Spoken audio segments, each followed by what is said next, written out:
Yes, ma'am. Dr. Chase. Present. Ms. Decatur. Here. Ms. Egan. Here. Ms. Hazard. Here. Ms. Healy. Here. Mr. McCosker. Here. Ms. Young. Present. Madam Chair, you have a quorum. Thank you. Would you please stand for the color guard presentation by Colonial Forges High School Army JROTC and the Pledge of Allegiance? Sir, permission to present the colors. Present the colors. Thank you, sir. Colors, present, arms. I pledge allegiance to the flag of the United States of America and to the republic for which it stands, one nation, under God, indivisible, with liberty and justice for all. colors, order, arms. Get what? Right, face, forward, march.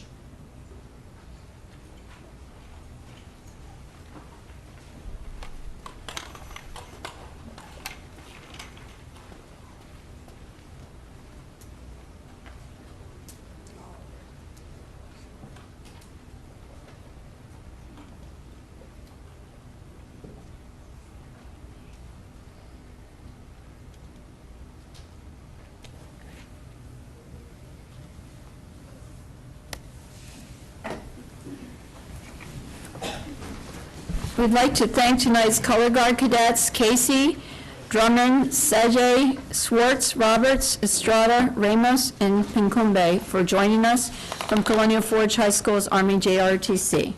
Do we have a motion to approve the agenda? Chairwoman, I would like to propose an amendment to the agenda for tonight. I would like Staff Report 5.02, Elementary Class Size Enrollment Report, to be moved to 2 weeks from now, our next meeting. Okay. I would also like to add to the amendment, the public citizens' comment will be limited to 66 minutes to those that signed in outside before the meeting. So that is 66, we'll round it up to 70 minutes. All right, so we have a motion to approve the agenda with the item 5.02, elementary class size enrollment report, deferred to the next meeting, and to limit the maximum amount of public comment to 70 minutes. We have a motion by Dr. Chase and second by Ms. Young. Dr. Chase, is that acceptable to you? That's acceptable to me. All right. All in favor of the motion, please say aye.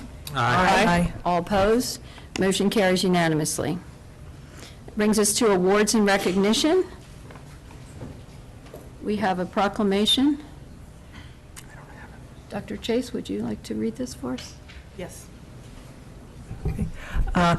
Whereas school bullying is a significant problem in the United States and Virginia, and whereas more than 20% of our nation's youth are estimated to be involved in bullying each year, either as a bully or as a victim, and whereas an estimated 160,000 students in kindergarten through 12th grade miss school due to a fear of being bullied, and whereas bullying can happen on and off school grounds and can assume many forms, including verbal, physical, and in cyberspace, and whereas it is important for Virginia parents, students, teachers, and school administrators to be aware of bullying and to encourage discussion of the problem as a school community, and whereas the Virginia School Boards Association has developed a model policy on anti-bullying to encourage positive behaviors and to eliminate bullying behaviors, now therefore be it proclaimed by the Stafford County School Board that it hereby designates October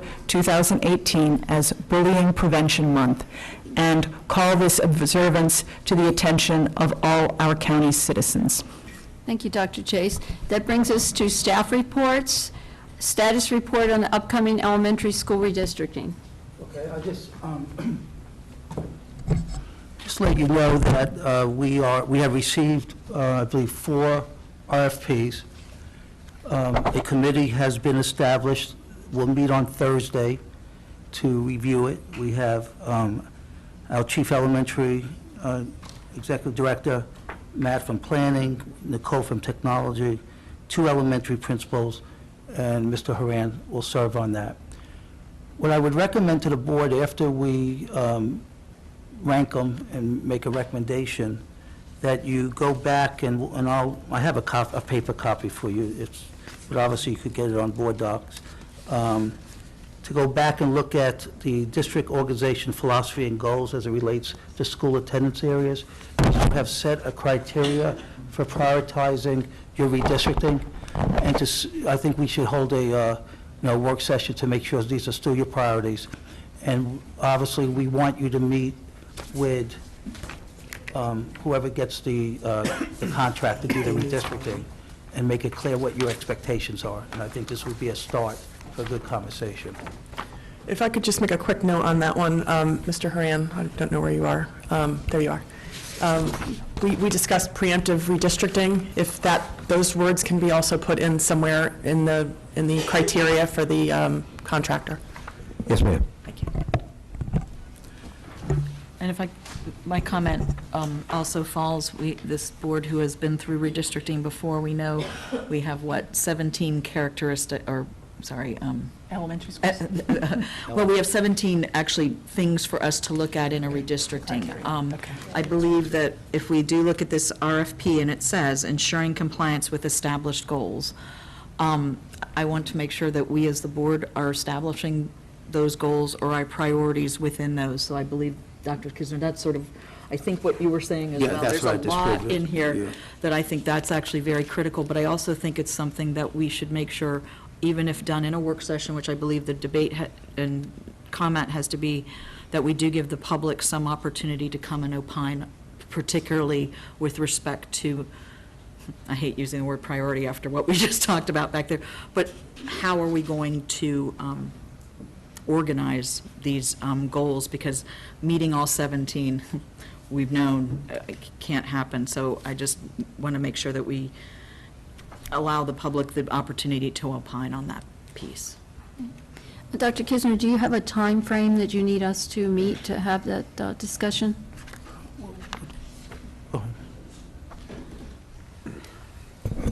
Well, the draft timeline had us trying to have the RFP approved on the 23rd. We're going to bring that forward to the board on who we select.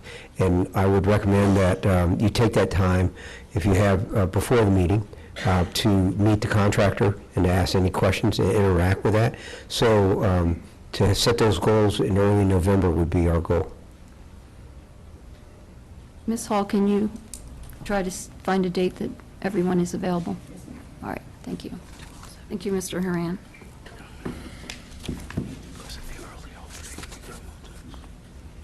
All right, before we begin the citizen comment period, I'm going to ask Dr. Kisner to address the board and the public. I'd like to read a statement that I wrote. Stafford County Public Schools does not comment on individual student incidents in order to avoid divulging confidential information. However, I would like to make some brief remarks on a matter that I know is important to many people in the audience tonight and those watching on TV, as well as the school board and me. Although there has been some inaccurate information shared both on social media and the general media, there is some relevant information that I feel obligated to share. A recent lockdown drill at one of our schools should have been handled differently. Although I believe there was no malicious intent by any of our staff members, we must ensure that all of our practices and procedures are built on a foundation of equity, dignity, and respect for all children, and that the safety of everyone in our school system is never compromised. We did not live up to my unwavering expectation that every child and adult, regardless of race, religion, color, disability, gender, and sexual orientation, is treated with respect and dignity, and for that I apologize to the student, the family, and the Stafford community. This unfortunate situation provides an opportunity for the community to work together and for the school system to reevaluate all of its safety and equity procedures. In fairness to the staff involved, I am not sure they were given clear directions and expectations during this lockdown drill. In retrospect, they realize it could have been handled more appropriately, and we are all committed to making that happen. I will be reaching out to the LGBTQ community and other stakeholders to be part of the change process, coupled with our Equity, Diversity, and Opportunity Committee that has its next meeting this month. We will plan a series of appropriate professional development programs, review our procedures, and if necessary, make policy recommendations to our school board. I conclude by saying that as a superintendent, I have unwavering belief that is followed by action, and that everyone, both adults and children, are treated with respect, fairness, and dignity. I thank those who have sent emails with suggestions to help us improve, and I also ask those who have sent attacking emails to various staff members to please stop.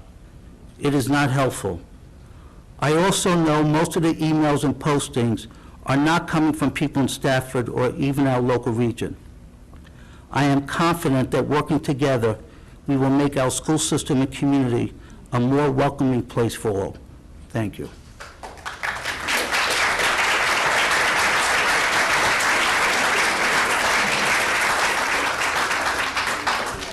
Thank you, Dr. Kisner. Before we begin the public comment, Mr. McOsker, will you read our information, please? Public comment. Individuals wishing to comment at this time may do so by responding to the general invitation of the chairman. Speakers shall identify themselves by name, address, and organizational affiliation if the spokesperson represents an organization. Speakers shall also announce the purpose topic of their comments. 3 minutes shall be allotted to speakers. The chairman reserves the right to restrict the total citizen comment received at any particular meeting to a predetermined maximum number of minutes with the approval of the board. Citizen comment which is profane, abusive, or which threatens the imminent physical harm shall be ruled out of order by the chairman. Although the board provides the opportunity for citizen comment, individuals desiring to register complaints against division employees or division programs, services, or activities may also utilize the procedures outlined in Stafford County Policy 1113, Public Complaints. Thank you, Mr. McOsker. The public comment period this evening will be limited to 70 minutes. If it actually may go up to 72 based on the 24 speakers who have signed up. So when your name is called, please come forward. I'll read several in a row if you want to line up. We will need you to stop when the red light goes on. Missy, is there a way to move that so they can see the lights? I know it's sort of hidden under there, so that we can give everyone who signed up the opportunity to speak this evening. What? Can you move the computer a little bit? Yeah. Can you see that from the front? I mean, there's a lot, we can see the red light, but who's there? Okay, thank you very much, Ms. Hall. All right, the first speaker is Marie Gossi, followed by Sam Hampton, and third will be Jackson Sheriff Parker.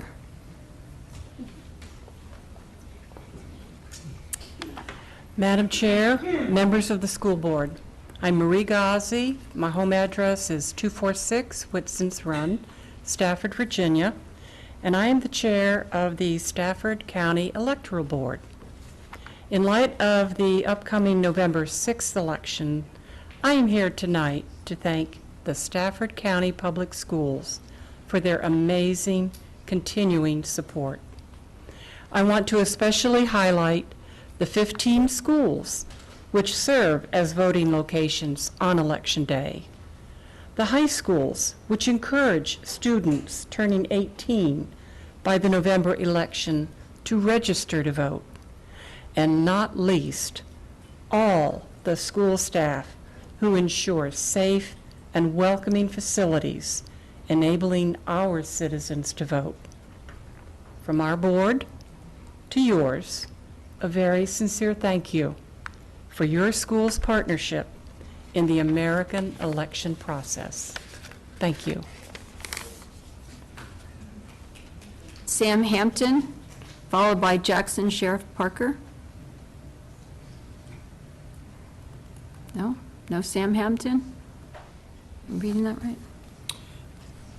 Hampton, Crampton, I'm just, something like that, Someone is coming just to make sure we don't pass you by.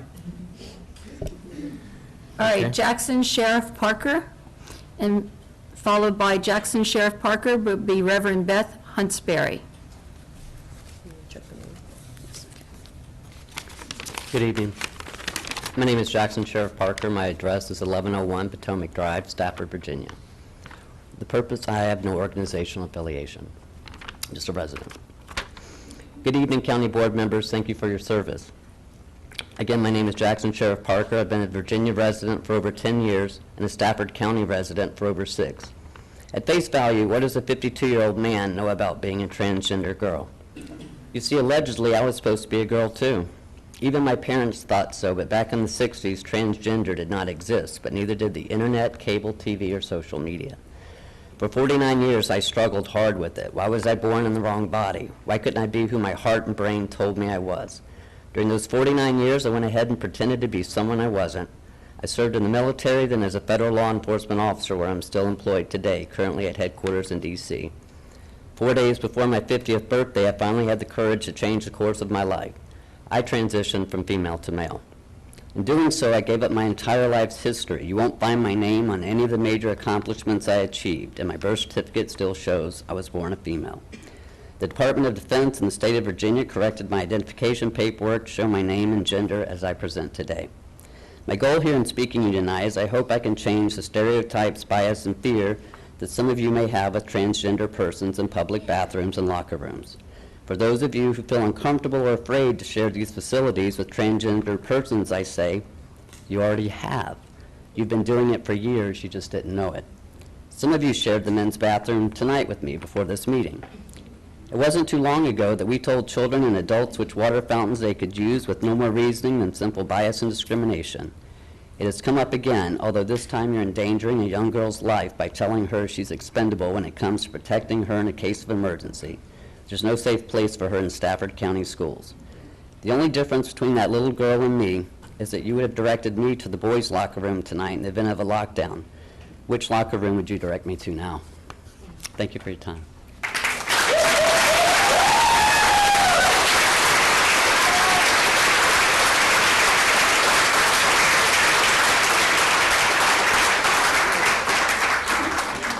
If you could hold your clapping, that will help with the timing here. After Reverend Beth Huntsberry, Christian Peabody, followed by Kara Burford. Thank you so much, friends, for giving me the opportunity to just speak really, really briefly. My name is Beth Huntsberry. I'm an interfaith minister, but more importantly tonight, I'm a mom. I have a son in high school here in Stafford. He is gay. I'm also a fierce ally and supporter of the LGBTQ community. I've worked in this community for years. I'm speaking straight from my heart, no notes.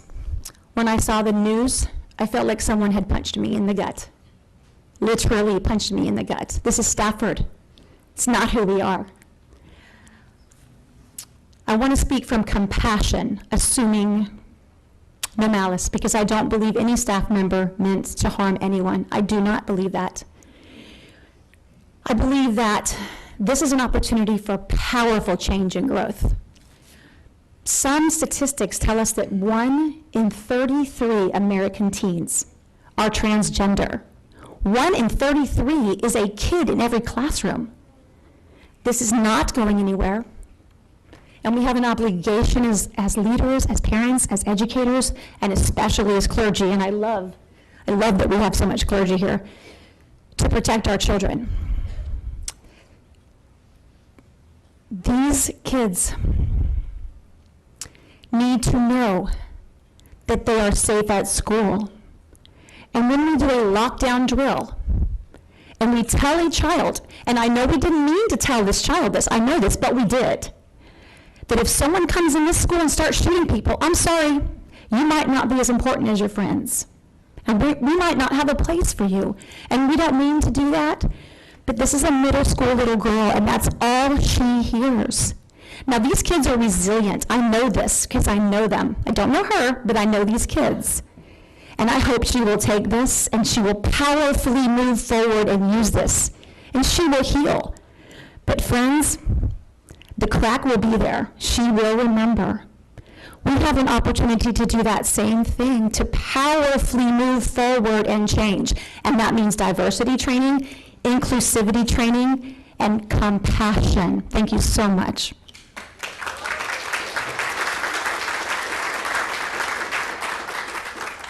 Mr. Peabody?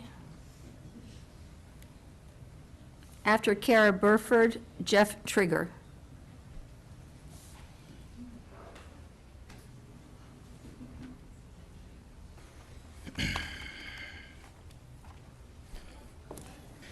To the members of the board, the superintendent, the educators of Stafford County Public Schools, those in attendance, and Missy. No one ever says hi to you, Missy. Hi, Missy.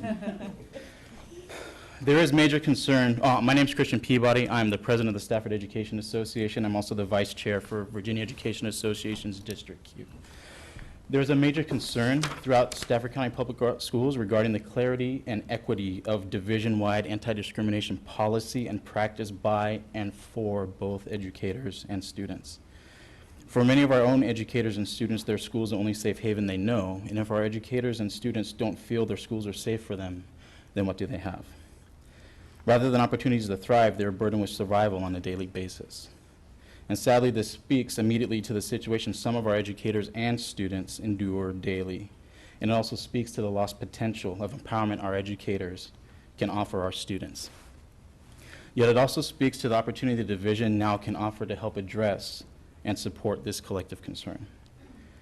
And we are then presented with a singularly unique opportunity of establishing, implementing, and supporting universal safety measures through across-the-board anti-discrimination training, which can be fully delivered on a division-wide basis by the end of this academic year while being supported by drafted or revised policy within the next few months. And the Stafford Education Association is prepared to be that prime mover. We are currently engaged with local, state, and national level advocacy bodies, associations, and organizations to bring subject matter expert-driven plans and policies for implementation in concert with Stafford County Public Schools that will allow us to immediately support educators and students pleading for salvation and begging for guidance. We need to break any perpetuation of a culture of silence regarding discriminating practices occurring within our school system through open and honest discussions, as uncomfortable as they may be, so we can see what's going well and we have a context and direction to target and amend what is not. SEA wishes to serve as the broker for reconciliation of those concerns. If our educators feel protected, then our students will feel protected and advocated for as they grow and learn about themselves during a remarkably beautiful and pivotal time in their lives. Every educator is our educator, and every child is our child. Every student is our student, and it is our wish and our hope that SEA have the distinct privilege of becoming that agent of change in partnership with this board and the division on behalf of the collective community. Thank you for your time. We look forward to providing any service we can to this board and everyone else.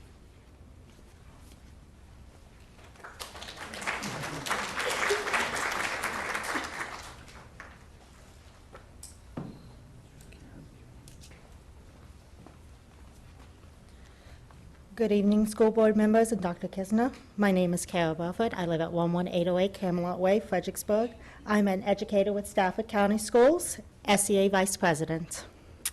I want everybody here to imagine one of the greatest joys in your life. Many of you probably are thinking about your children or significant other. For many adults, their greatest joy would be their child. Oh, the joy they bring when they look into your eyes and you know they love you. Or that moment they crawl into your bed and wake you up in the middle of the night. These connections should never end for parents. Now imagine never being able to have these moments again because you had to bury your child. This will end up being the worst day for a select few parents. I can speak from personal experience. This is not a day that any person or parent should have to go through in his or her life. However, it is a very possible chance to have another parent join this group if Stafford does not create policy that helps protect all students, no matter the race, gender, religion, or LGBTQ status. Many educators understand that this can easily become a true reality for parents, and they believe all children should be protected no matter how they identify themselves. This is because educators understand these children, and children can struggle with having their own voices heard. However, educators are not being made aware of any written guidelines, and they struggle with how to handle situations. Whether you agree with these issues or not, these are children. Until you suffer the loss of one of your own, you might not truly understand the magnitude of this situation. It is a fact that as students and educators are not part of the majority, are being treated differently, and educators are left to their own to make possibly life-altering decisions. We need a policy to help ensure that educators feel safe to support our children. We need actual guidelines that do not allow administrators to break under pressure and neglect the well-being of children. We need policies that allow educators to support these students. We need training to help assist educators so they are able to understand how to handle issues that might arise. We do not want to be the district where parents, children, or educators have to suffer. It is up to this board to decide what is more important. Do you create real policy that is only protects children, but also educators that support these children? These educators are trying to prevent a loss. Do we want to be the district where it's acceptable to lose children, destroy educators, when all that is needed is training and policy? SEA is willing to partner with the district to help create policies that will ensure that educators are provided the support they need to ensure that students are provided a safe learning environment. Thank you.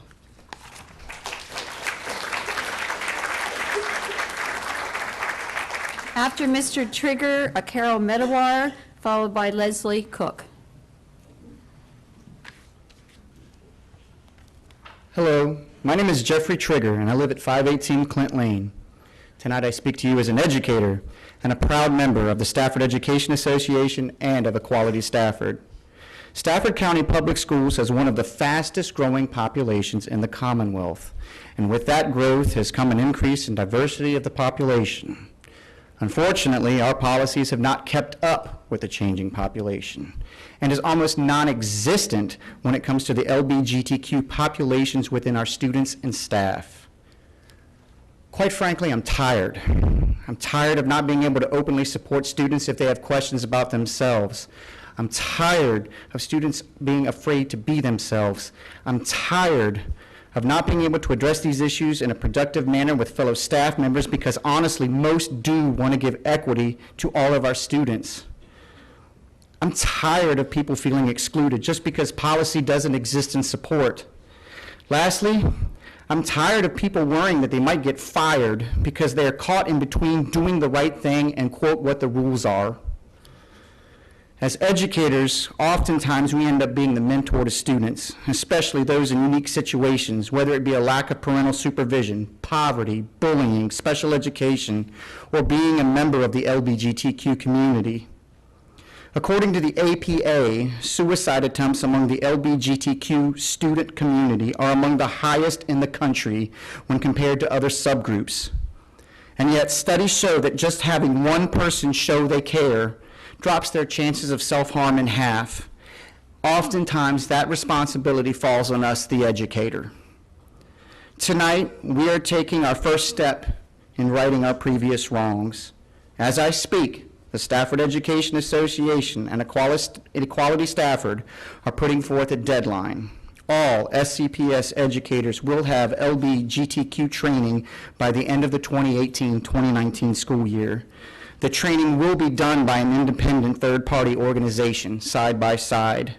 This training is not to shame our employees, but to empower them to make the right decisions when working with our LGBTQ students and staff.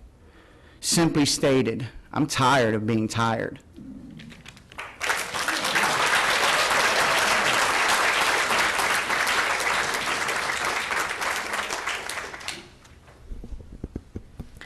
Good evening. My name is Carol Medawar, and I reside in the George Washington District. Welcome to Dr. Kisner. I imagine you must be wondering, what have I gotten myself into? Only 1 month into the job, and the news is full of negative stories involving Stafford County. Just some history. I stood here in 2015 regarding policy that school board was putting in place that allowed a student's gender to interfere with their safety. I don't blame the staff at the school because you are responsible for the policy discussion and the tone that this school system have set in place. I know that some of you were not on the board at that time, and certainly Dr. Kisner, you were not with us then.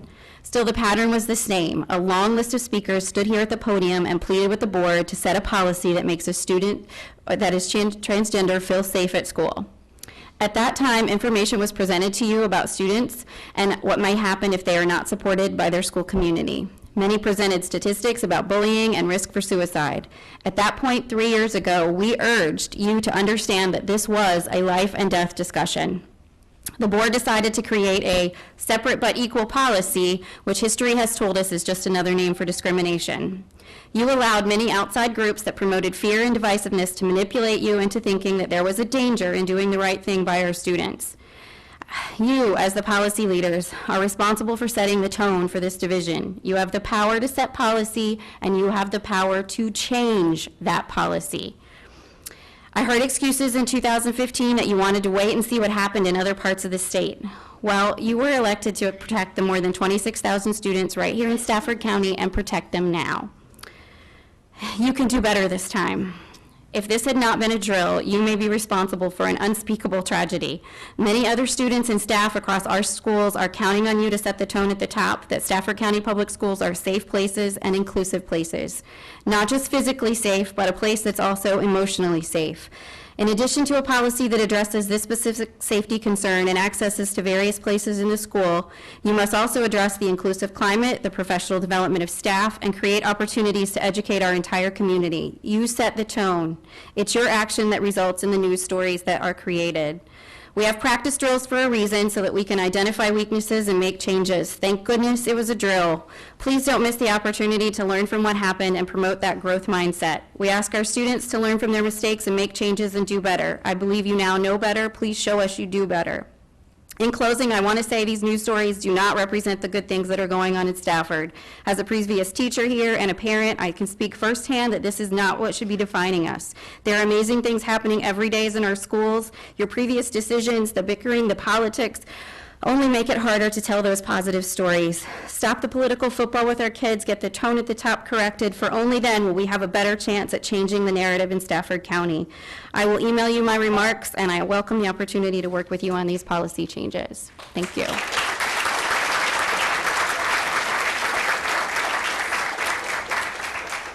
After Leslie Cook, Amy A., followed by Becky Reed. Didn't know iPads could keep getting bigger, but they have. All right. Hello, everybody. 34% of LGBT, I'm sorry, I'm Leslie Cook, and I'm on Jamar Court in Stafford County. And I'm here as a mom and as a member of Equality Stafford. 34% of LGBT kids are bullied on school property every year. That's a nationwide statistic. LGBT kids are 140% more likely than straight peers to not attend school at least one day per month because they're afraid they might be physically harmed in their school. 140% more, which is a number I can't fathom. 41.5% of trans adolescents will attempt suicide during their teen years. Half in our schools in our state. That number increases to 54% in adulthood. 54%. For kids that have openly supportive teachers at school, that risk is cut in half, regardless of whether their parents support them or not. When they can go to school and know that they're safe and know that they're good, and there's overt policies to support that, the risk of suicide drops. That's how important you all are. Students in schools with adequate anti-discrimination policies and inclusive teacher training and guidance experience far less depression, reduced rates of suicide, better school attendance, and better grades. And that goes for all students. So schools with those policies see a jump in academic performance, in school attendance, and lower depression rates for all students, regardless of LGBT status. At least 13 other states have already enacted inclusive policies and detailed guidance on how to support LGBT students in schools. These trainings are most often free. Some are not free, but the not free ones are cheap. They are easily implemented and they are sustainable. They increase graduation rates, test scores, overall mental health outcomes for all students. We have an opportunity right now in Stafford. We have a huge opportunity in Stafford. We have a chance to lead on this issue, not follow. Don't miss this opportunity. Our kids need you.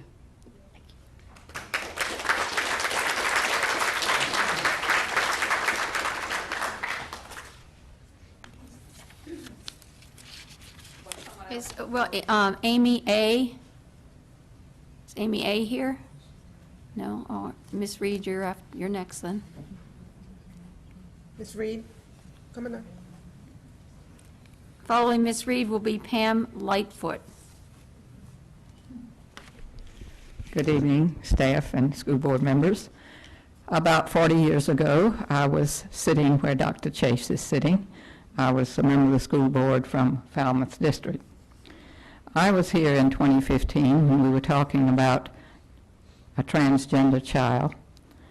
And at the end of that, I thought there would be policy changes, and I hoped that one of the changes would, many of the changes, would make transgender children feel more safe and more comfortable.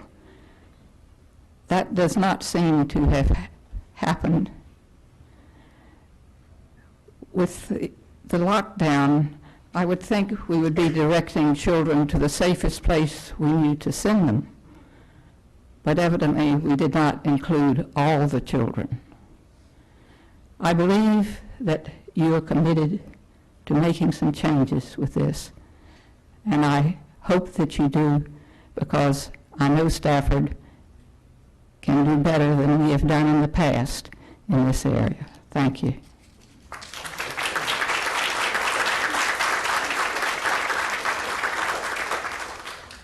After Pam Lightfoot, Suzanne Richmond, followed by Reverend Leonia.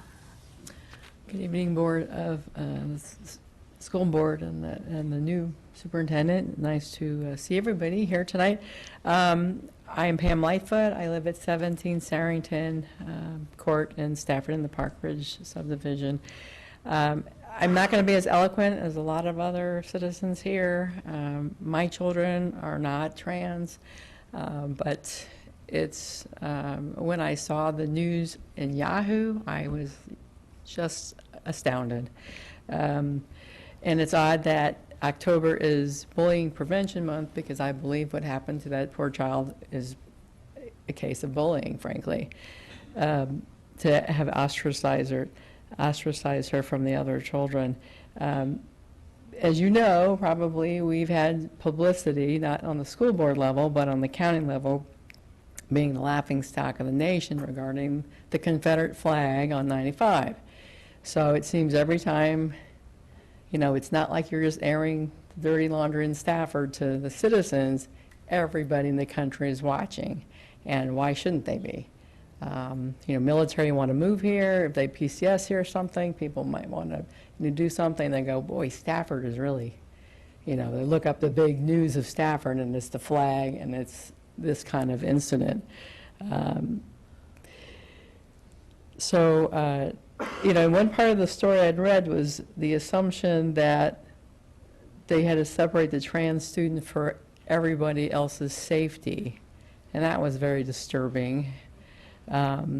It's basically, ergo, there's an assumption that trans students attack others, which obviously is incorrect. And I think that, again, the training that's been suggested, I wasn't here in 2015, but if the board was notified or suggested that policies be put in place and they haven't been, then it's time to do that now. And if the members of this board don't feel up to it, then perhaps we need to look at upcoming elections for people who actually want to take action instead of going on now, you know, a long time for things that damage our children. So again, it's one of these things where any citizen, regardless of, again, my kids aren't involved, but for just equitable sake, I as most of these other citizens, hope that the board does the right thing and establish policy to make sure students and faculty of whatever sexual orientation they have are safe in any situation. Thank you very much.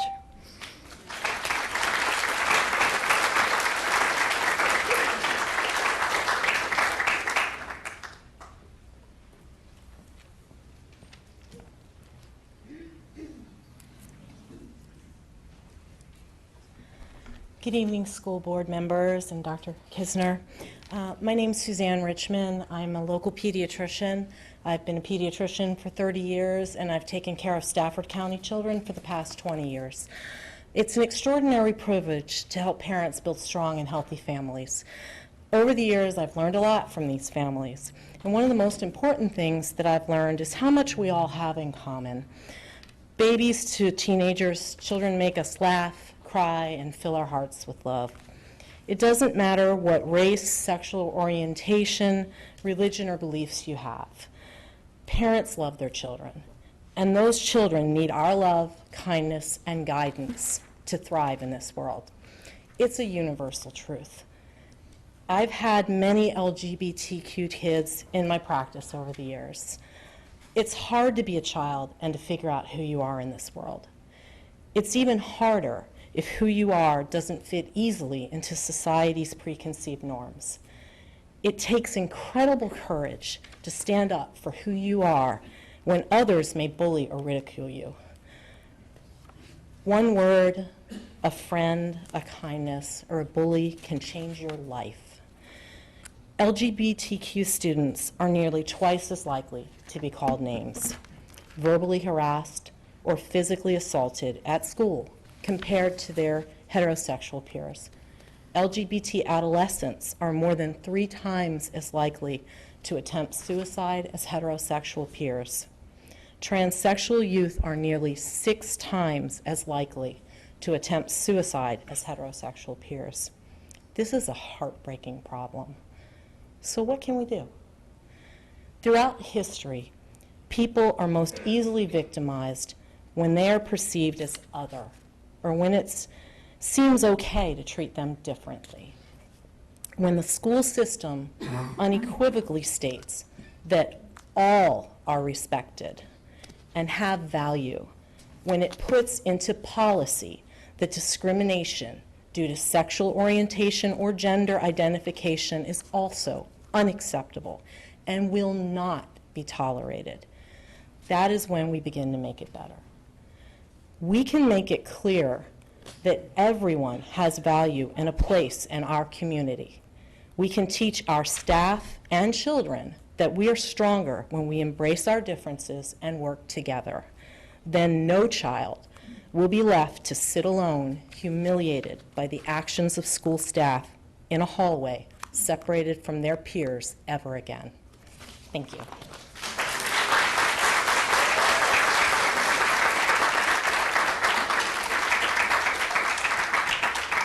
The next speaker is Reverend Leonida, and followed by Nate Evarts and Kenya Wallish.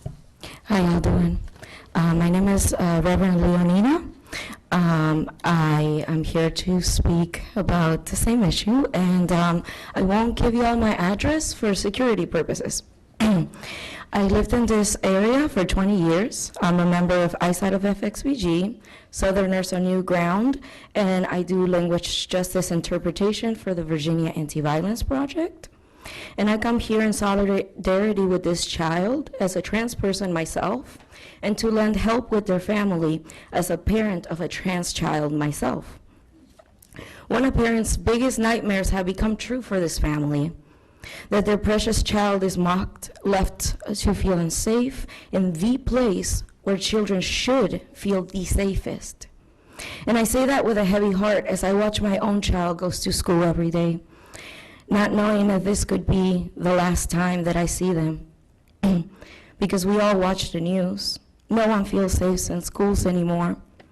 With this much violence being perpetrated against our delicate children from all fronts, these new threats and stressors bring a lot of anxiety to young minds. These active shooter drills bring that too. You can talk to children and they will tell you how affected they are to pretend like a bad person is coming into their school to hurt us. These are the words of my 5-year-old child. I doubt that the staff here is trauma-informed enough to be able to detect and help children who are responding unwell to drills, and that they understand that this goes beyond the clear transphobia in this issue. I say that because it's obvious by the staff actions that they do not care about the safety of the student, or to think that they can choose, or they think that they can choose which child to care for. Their actions said to this child and to all of us here that this life, that their life isn't safe in their care, that they would rather argue about building facility usage, gender issues, which they're clearly ignorant and untrained to do, and a child's anatomy, which to me is very disturbing in its own right, to be sure, and then to be sure that this child is safe. In my line of work, I have been to schools that have the proper training to treat and value all people with dignity and respect from a young age. Middle school is hard enough for a child without transphobia. When teachers choose to act violently towards students, they are saying to the group that this is allowed, this is okay. This cannot be tolerated with people that work with children. At minimum, staff needs to be trained to do better and nothing less than all that the family asks for and this community is asking for will be given in order to have restorative justice. Thank you.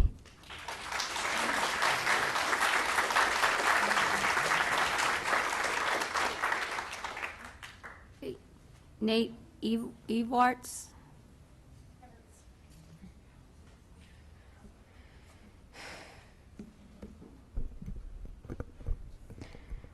Hi, I'm Nate Everts. I live in Stafford County and I would like to speak about LGBTQ issues.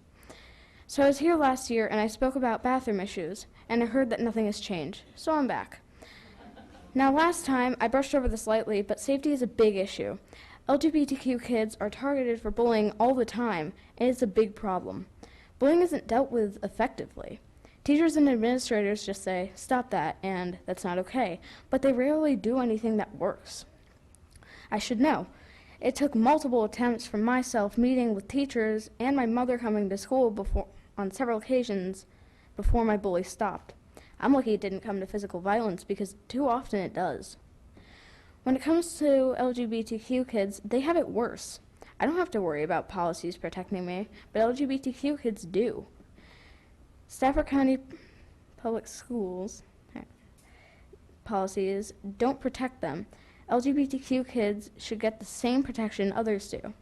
Now, an incident occurred recently during a lockdown drill. I'm sure you know what happened, so I'll spare you the details.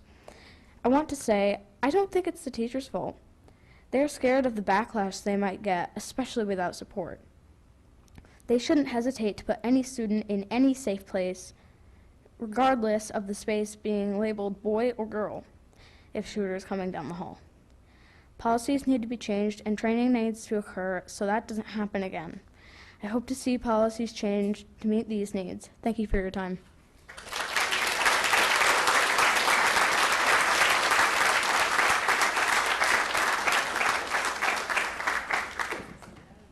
After Kenya Wallach, Joni Wilson, followed by Jane Ellen Teller.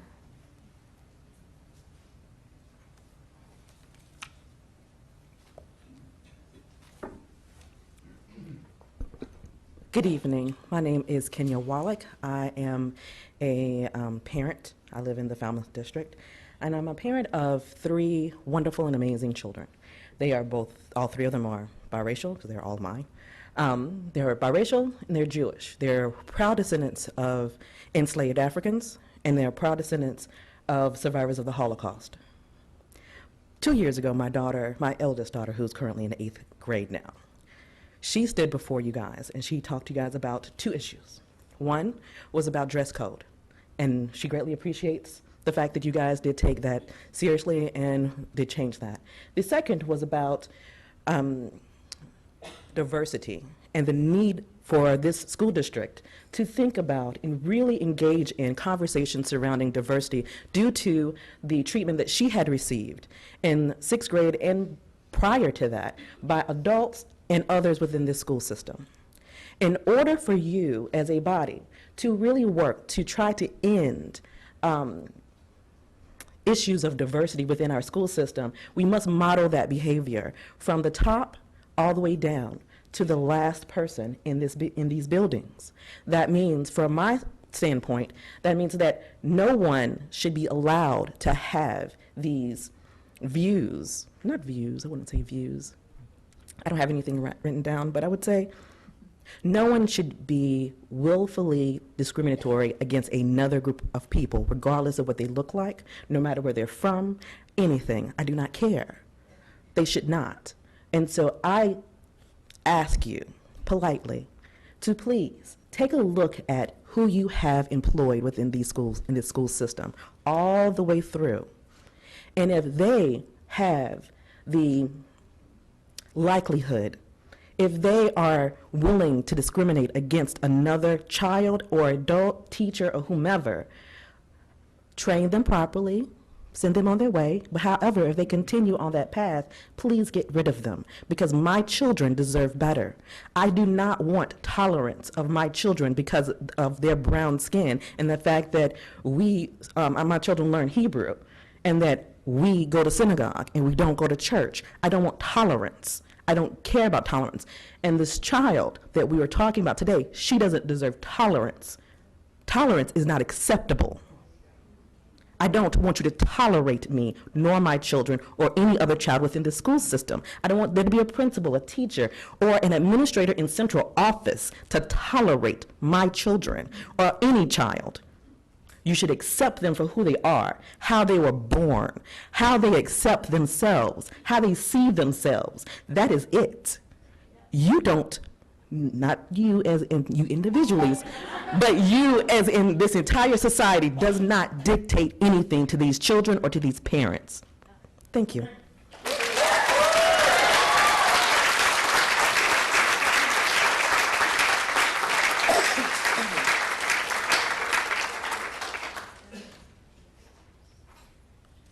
Good evening, Board. My name is Joni Wilson. I live at 609 Stewart Street in Fredericksburg, Virginia. I'm going to read a statement that was given to me by a family member. It was written by the student that was involved in the incident at the school lockdown. Dear Board members, I am the student who was involved in the school lockdown on September 28th, and I am also the student who was banned from the girls' bathroom when I was just 10 years old. Now, 4 years later, I'm still having to deal with being separated and being treated like an outcast. What happened that day was the most humiliating and embarrassing thing I have ever dealt with. I had to have teachers debate my safety when it is just common sense. They kept telling me if it was a real lockdown, they would just, quote, just shove you in the safest place. If we were practicing our safety, why was I first made to sit in the gym with a teacher, then later sit in the hallway of the locker room facing a wall, alone, by the door? The door in which, if there was someone armed in my school, I would have been the first one gone. I felt like an afterthought. If the whole thing wasn't bad enough, the embarrassment caused me to have a panic attack in front of everyone. I do want to thank the only coach that day who apologized and told me what was done was wrong and that she was on my side. This wasn't the teacher's fault. They are doing what they've been told to do. Blame is pointless now.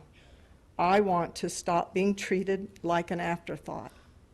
I want you to stop treating me like I am a predator. It is time for you to fix this. Thank you.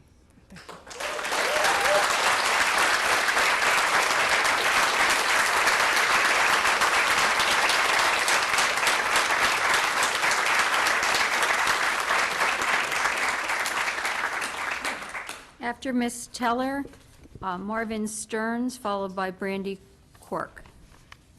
Hello, I'm Jane Ellen Teller. I live at 32 Pawnee Drive in Fredericksburg, but I have 5 children who went all the way through Stafford County schools many years ago. I came here very angry, and I have a very angry thing that I wrote. But my anger is a bit diffused because of your apology, and I appreciate that. And I'm assuming, hoping, that that speaks for everyone here. I can't imagine, really, that it wouldn't, but Stafford County has, done some things in the past. So I'm just going to not read that. It's kind of, but I would like to speak directly to what I think is the root problem here. I know that training and is important, but I think the policy of the bathroom separation is the root cause of this we and they situation. The trans children who are forced to go to the bathroom of their birth certificate, is that the way it's defined? Right? I think that is the root of the problem. And when you force a boy, someone who identifies as a boy, to go to a girl's bathroom or the family bathroom, you're making a separation there that causes this policy of not being accepted. So I think this bathroom policy should be looked at again, and it's very detrimental. I happen to have my daughter and her family live in Massachusetts, and my daughter has a 10-year-old and a 6-year-old, and I just spent last week with them. And this 6-year-old is a fully transitioned trans boy. He calls himself Hank.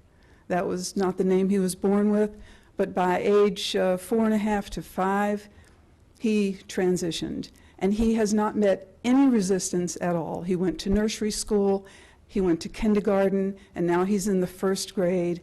And people there don't know him by anything but a boy. He's a boy. When I was there, we had a little conversation about, well, his parents were in Europe, and he said, oh, I think it'd be nice to live in France. That would be really, really nice. I'd like that. And I said, well, yeah, it's a good place, but just be sure you don't move to Virginia. And he said, why? And I said, well, because they would make you go to the girls' bathroom. And he went, that was horrible to him. Thank you for your time.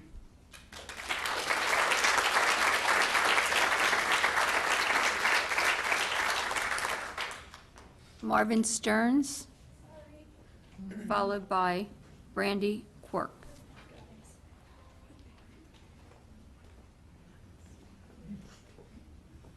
Hello, my name is Marvin Stearns, and I live at 18 Puritan Place, Stafford, Virginia. I graduated from Stafford High School in 2017. I went to Stafford County Public Schools my entire life, and I am now a substitute teacher in autism classrooms here in Stafford County. When I was in high school, there was another I'm a trans boy. And in my high school, there was another trans boy, and he was like full on. He had a beard, he had a mustache, he was told that he could not use the boys' restroom. He was going to be given a pass to use the women's restroom. So me, not passing very well, knew that I didn't even have a chance of going to the men's restroom. So I went into the women's restroom a couple times, and several times I was asked by classmates, Marvin, why are you in here? Boys aren't allowed in this restroom. If it weren't for my art teachers and the drama teachers at Stafford High School, the drama teachers allowed me to use the single-stall bathroom in the drama department. I can't imagine what it would be like for anyone who didn't have that, because if I didn't have that, I would have been part of a statistic. I don't know why. I'm sorry. Okay. I don't know why I had to fight for my right to pee. I just want to go to the bathroom. I just want to be a normal person. I'm not here to hurt anybody. I don't want to make anyone uncomfortable, but I want to be treated as a normal person. And for the girl in middle school is rough. Even more rough than high school. And it's just hard to be a regular person in middle school. Nothing extraordinary about you, but being trans in middle school or being LGBT, it's just terrible. So from the support of my teachers, I didn't end up being a statistic. And it's because of those teachers. I was in the drama department, so I was there every day after school and on Saturdays. I was with my teachers every single day, and their support is what kept me going. And if the teachers need to support us, the teachers need to be trained on how to accept us and how to treat us with respect. And it's extremely important because those are the people we spend the most time with. Those are the people that we need to accept us and to work with us. And that we need it so badly. We just want to be normal. We don't want to be singled out. I don't want to be singled out. I'm just me. Thank you.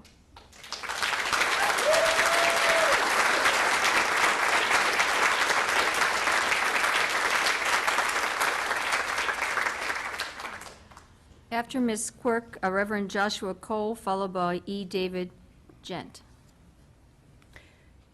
Good evening, Superintendent Kisner, school board members. My name is Brandy Quirk. I live in the George Washington District. I haven't been in this exact building in 29 years. This is awesome. I've come like full circle. I went to middle school here. This was our library. I'm a proud alumni of Stafford Elementary Dolphins, Stafford Middle School Spartans, and North Stafford Wolverines. And now here I am. I've brought my family back. I'm raising a 9-year-old and a 5-year-old. I'm also a proud daughter of a 31-year veteran of the Stafford County teachers.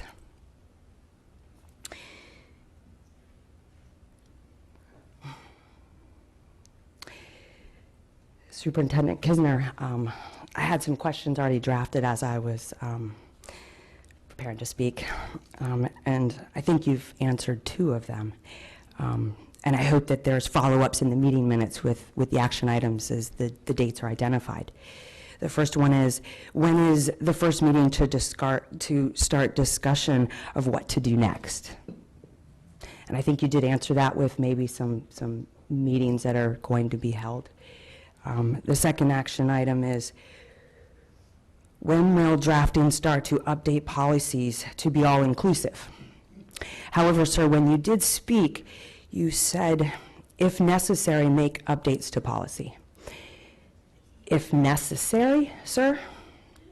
If you don't mind me asking, what qualifies as something necessary to update inclusive policies and to include the appropriate training for all leaders involved and caring for our children, being social workers for our children, being mothers for our children, fathers, guardians for our children, every single thing that my mom did for 31 years in this county.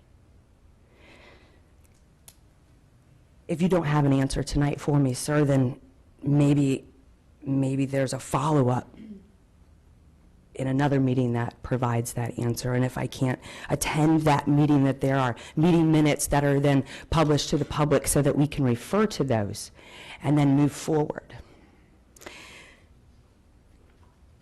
Ladies and gentlemen, there's no blaming who's what's wise. It's about the future and those inclusive policies and training. I'm a proud citizen of Stafford. I left to go to college. I went to Brooklyn. I'm back here with my own family because I'm a proud citizen of Stafford County. Thank you.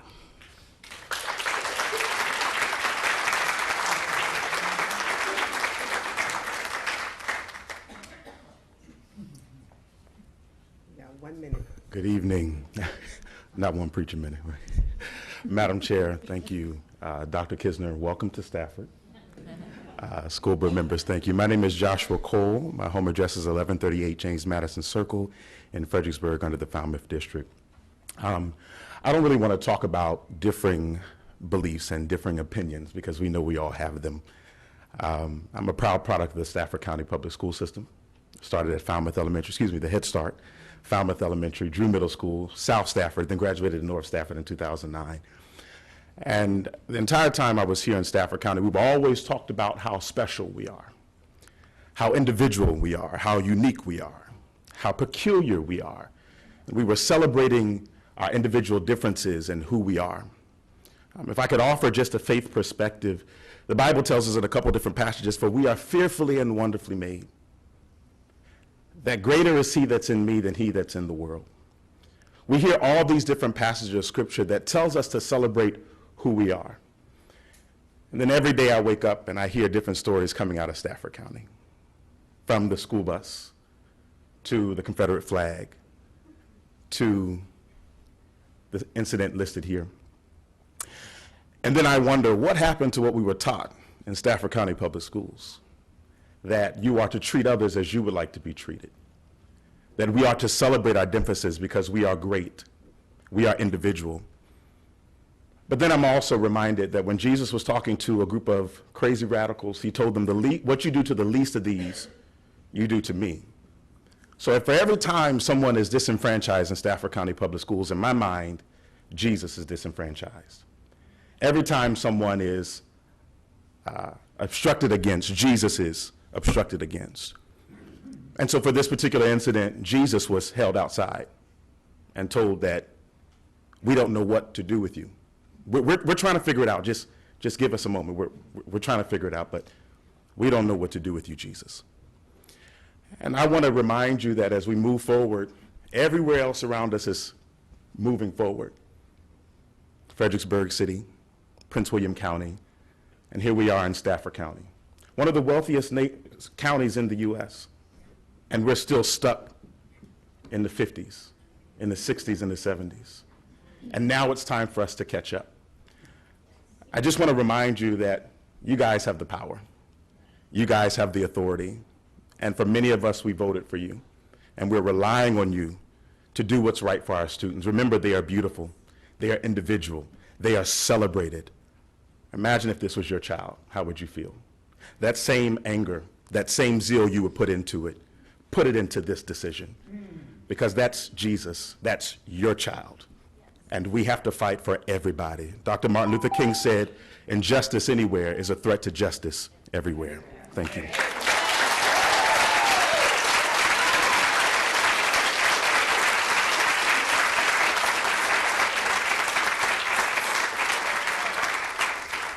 After Mr. Gent, Ben Litchfield and Jen Coolidge.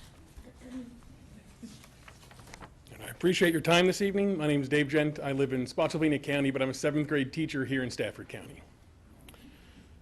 I came here today for a few reasons. The first is I was recently reminded, at a faculty meeting no less, that if there's change you want to see in this county, it's not enough to just talk about it. You have to show up to these meetings and advocate for it. The second is I'm here because there's a lot of people at my school and other schools, I'm sure, who are not comfortable to be their own voice. They want change, but because of who they are or the positions they hold, they lack the support in our schools.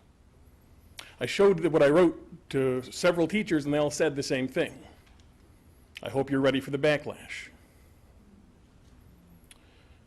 They fear some kind of social reprisal for doing something like this, and I hope it's not true, but I'm afraid that it might be. When I spoke to students about this, that was one of the places that broke my heart. I've spent the past week talking to students about their experiences growing up as part of the LGBT community. Some wrote letters, others spoke to me directly, and I keep hearing the same things over and over. I can't talk about it here, was in a letter from an asexual student. It's not safe for me, from a non-binary student. They'll treat me differently if they knew the truth, from a gay student. It's not the truth of the statements themselves that break my heart. We've known about bullying in the LGBT community for a long time.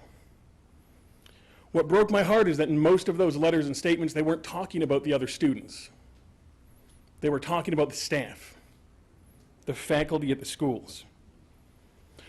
We're the people that are supposed to be their role models, their guides through life. I teach English and social skills in equal measure. We want them to grow into confident, strong young adults who will be citizens of our community in the very near future. Training addresses that issue. Training makes sure that if teachers do not know what to do or what is expected of them, they at least know where to find out. We get trained in how to identify child abuse, mental health issues, bullying, because we recognize that those are risks to our students. Training saves lives. It can do the same here. The last issue is that when I asked these students what solutions they wanted to see, what they all said pretty much unanimously is what they needed was a space where they could be themselves, a space where they could learn about themselves and how their lives are going to progress, to advocate for their own needs, somewhere to help them learn about what was down the road for them. If training is for the staff, organizations like GSAs are for the students. Beyond providing leadership opportunities and extracurricular activities, these can provide straight students a chance to learn about their peers. Thank you.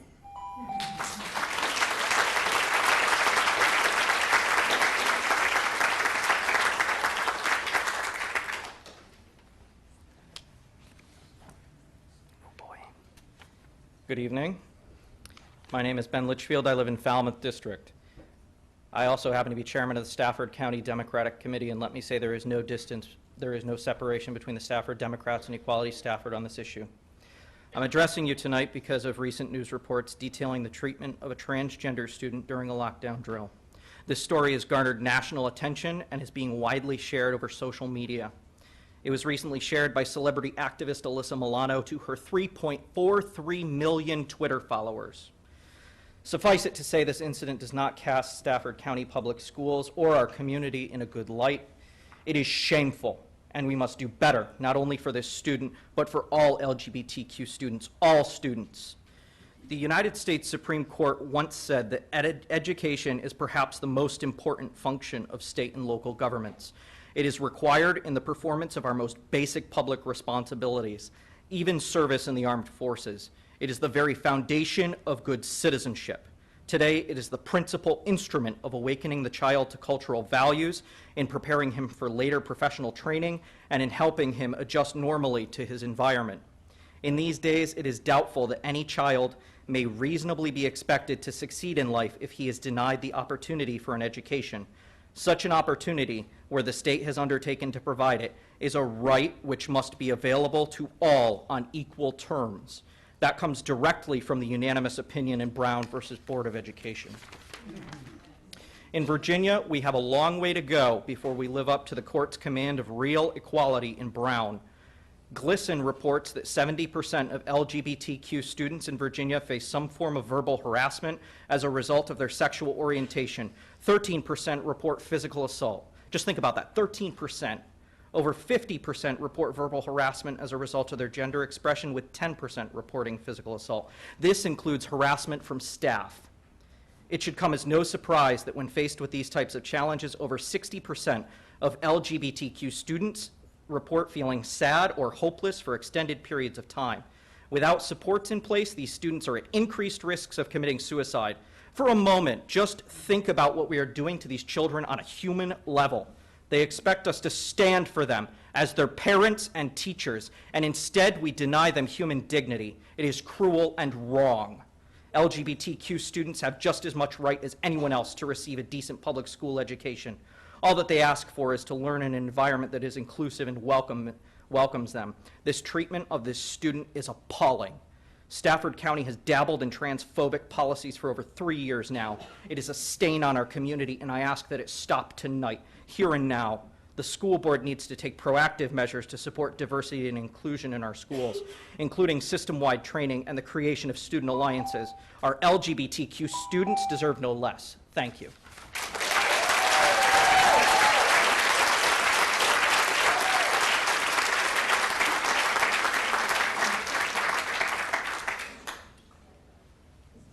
Well, I I don't even know if I can follow that. All right. Well, my name is Jen Coolidge, and I live in Fredericksburg, Virginia. And I want to share a story with you all. I have a 35-year-old daughter.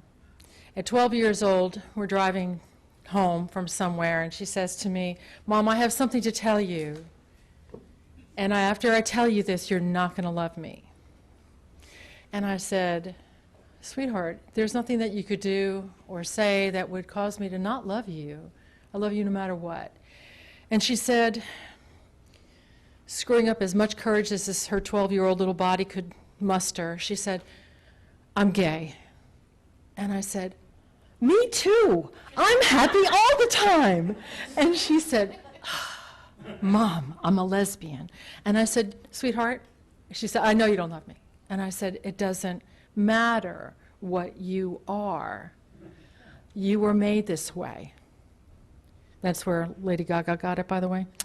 Anyway, with that being said, I watched my daughter suffer 20 years ago with going to school in Fairfax County and struggle with the abuse and the bullying and the physical abuse that she suffered, to the point that she wound up dropping out of school. And it has shaped her life to where she is now behind. She's still struggling. We have so much further to go. You know, there is a song in South Pacific, "You have to be taught to hate and fear.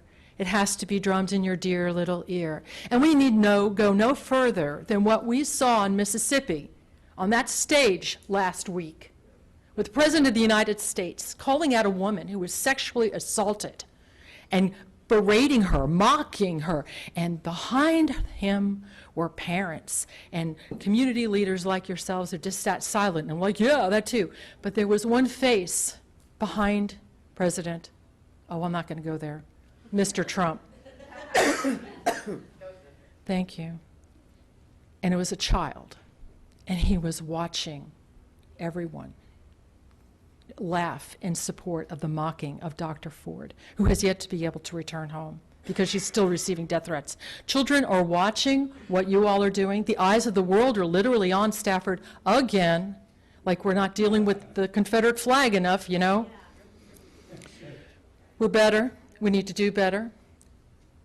There has to be equality. Thank you, Pam. I love you. But thank you. We can do this.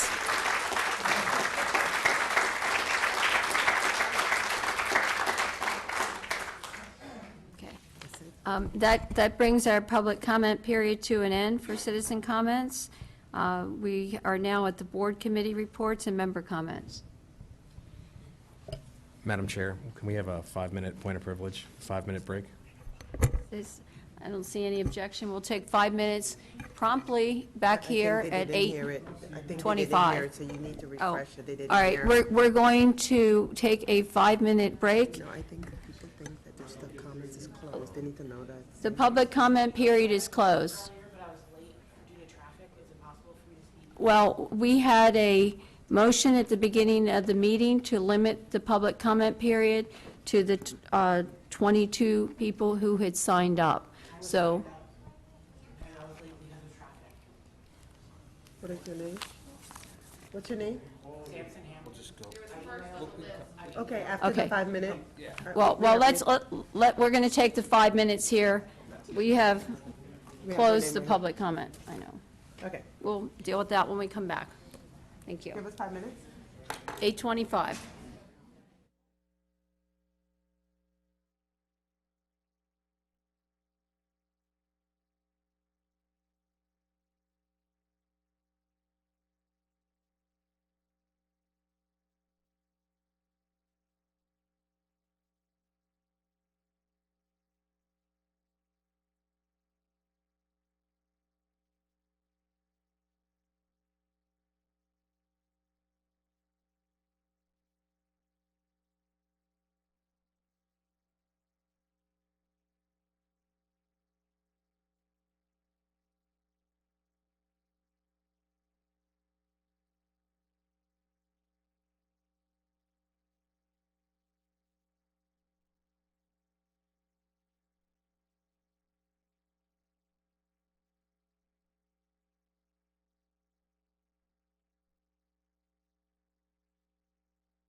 then close the public citizen comment period and come back to the board for board committee reports and member comments. So Mr. Hampton. Thank you for letting me speak. I apologize about being late. I was in traffic. But something to point out is that it might be nice to ask someone what pronouns they use. I used they, them, rather than him, but thank you. My name is Samson Hampton, and I understand I'm an outsider. I'm not from Stafford. I'm from Rhode Island. I am here because America has heard what is going on here in Stafford, and we're outraged.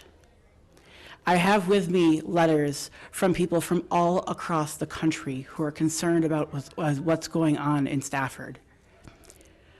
The treatment of trans children here needs to be addressed. There needs to be training. There needs to be professional development. I am an advocate and activist, and I have done trainings for over 10 years. It's been 10 years since I was in high school, and I would really like to think that things have changed since then, but apparently they haven't. And I am willing to do whatever it takes to make it so that the children that are in school today don't have to go through what I had to go through. So I am willing to connect you with whatever agencies that you need, whatever resources that you need, so that you can get the professional development that you need. Not just teachers, the school nurses, the social workers, everyone needs training. They need to understand what LGBT means. There's a lot of letters in there, and they have a lot of different definitions for them. So there's a lot that needs to be done.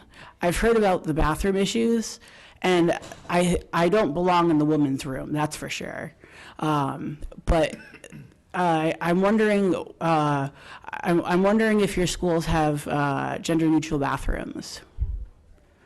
Okay, that's something that you can work on to make students feel safe. Safety is a key thing for students, and I think should be your #1 priority. And that apparently wasn't the case in this instance. Mental health is one of the hardest things for the LGBT community, and the only security net that students have is their school, and you guys need to be there for them. So I'm willing to help you get connected with national organizations who know how to write policies that are effective and save lives. I mean save lives, because lives are at stake. So I have copies of the letters for each of you, and I would just like to say that I don't want to speak to you guys right now. I want to speak to the students of Stafford. We hear you, we see you, you are beautiful, and we love you. Thank you.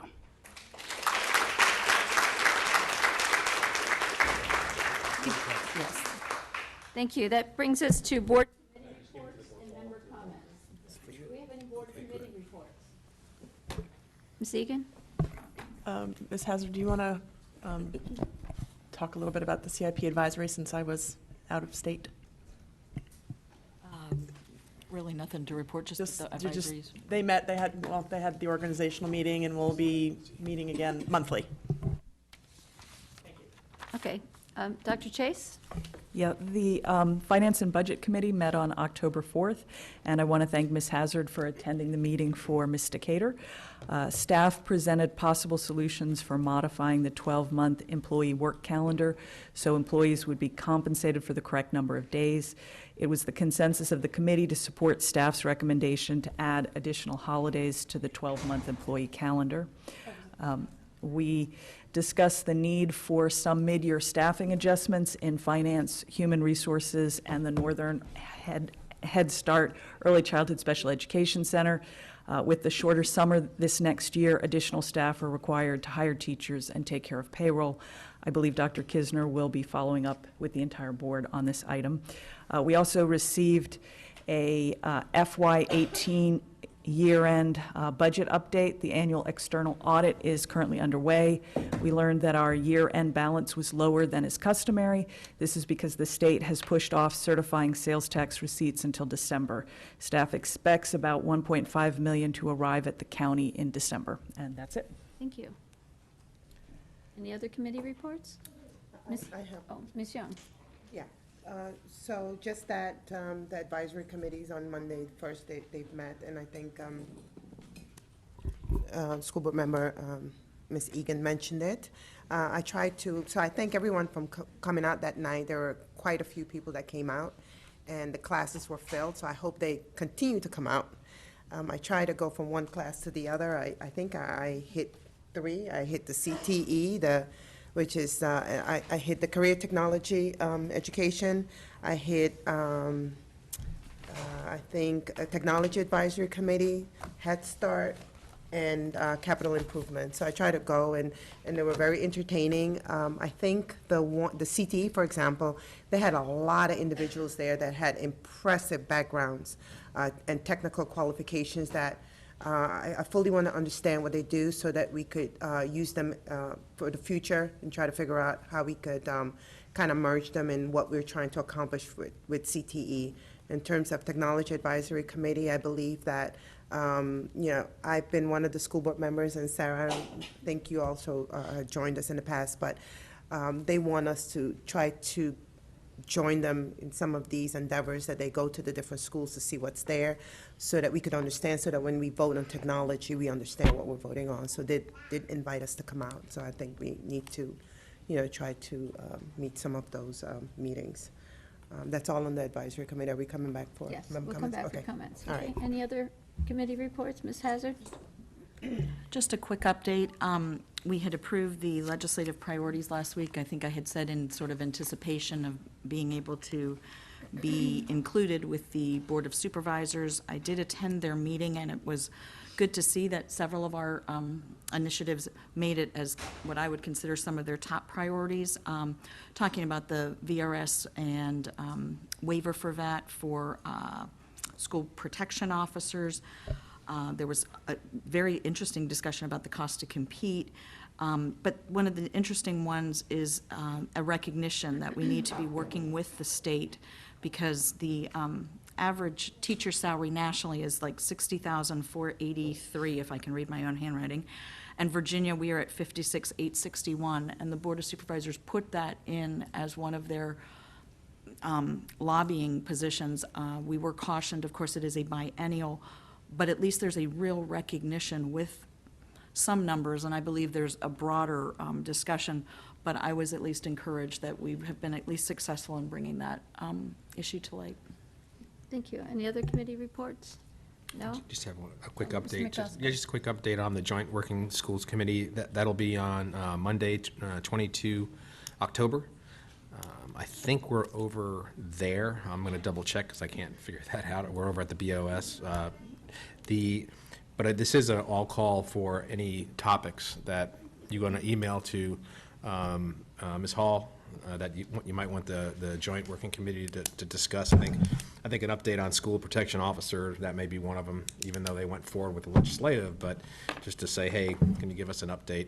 And then we could bring that back to you all. But just any topics that you think you want to discuss with the Joint Working Schools, please give it to Ms. Hall. That's it. Thanks. Okay. Thank you. Ms. Hazard, do you want to start us with, oh, did you have anything, Mr. Gator? No. Mr. Hazard, would you like to start us with board member comments?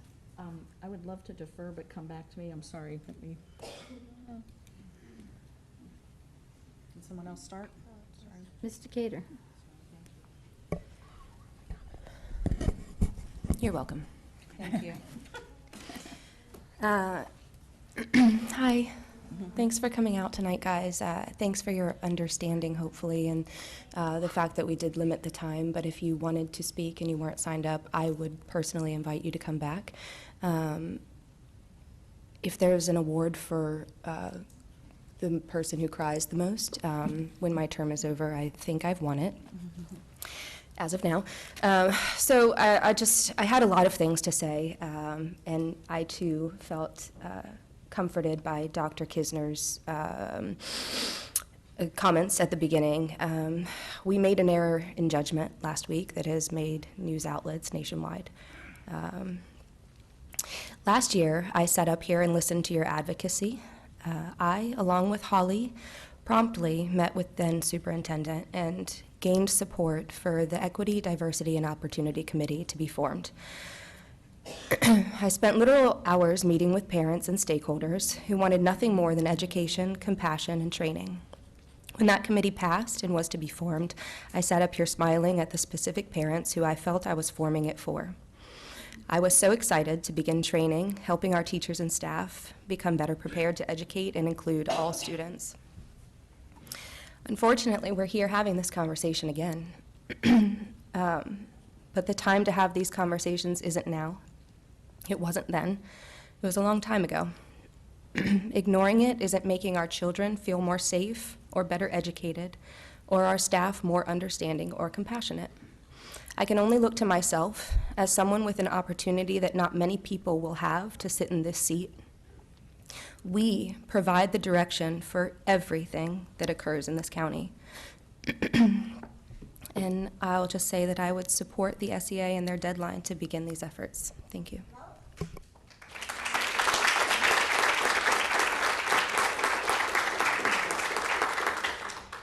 Ms. Hazard, how long did you want for your deferral? I can go now. My comments that were in here somehow have disappeared, Oh, but most no. people know that I am not. They come back? Are you still signed into mine? No, I'm not. I'm not Jamie anymore. Even though I wish I could have given your comments, so I'll adopt them as mine.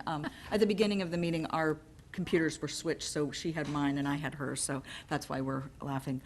I would like to always say to those who come, I appreciate you. I appreciate that you write to us. I appreciate you take the time.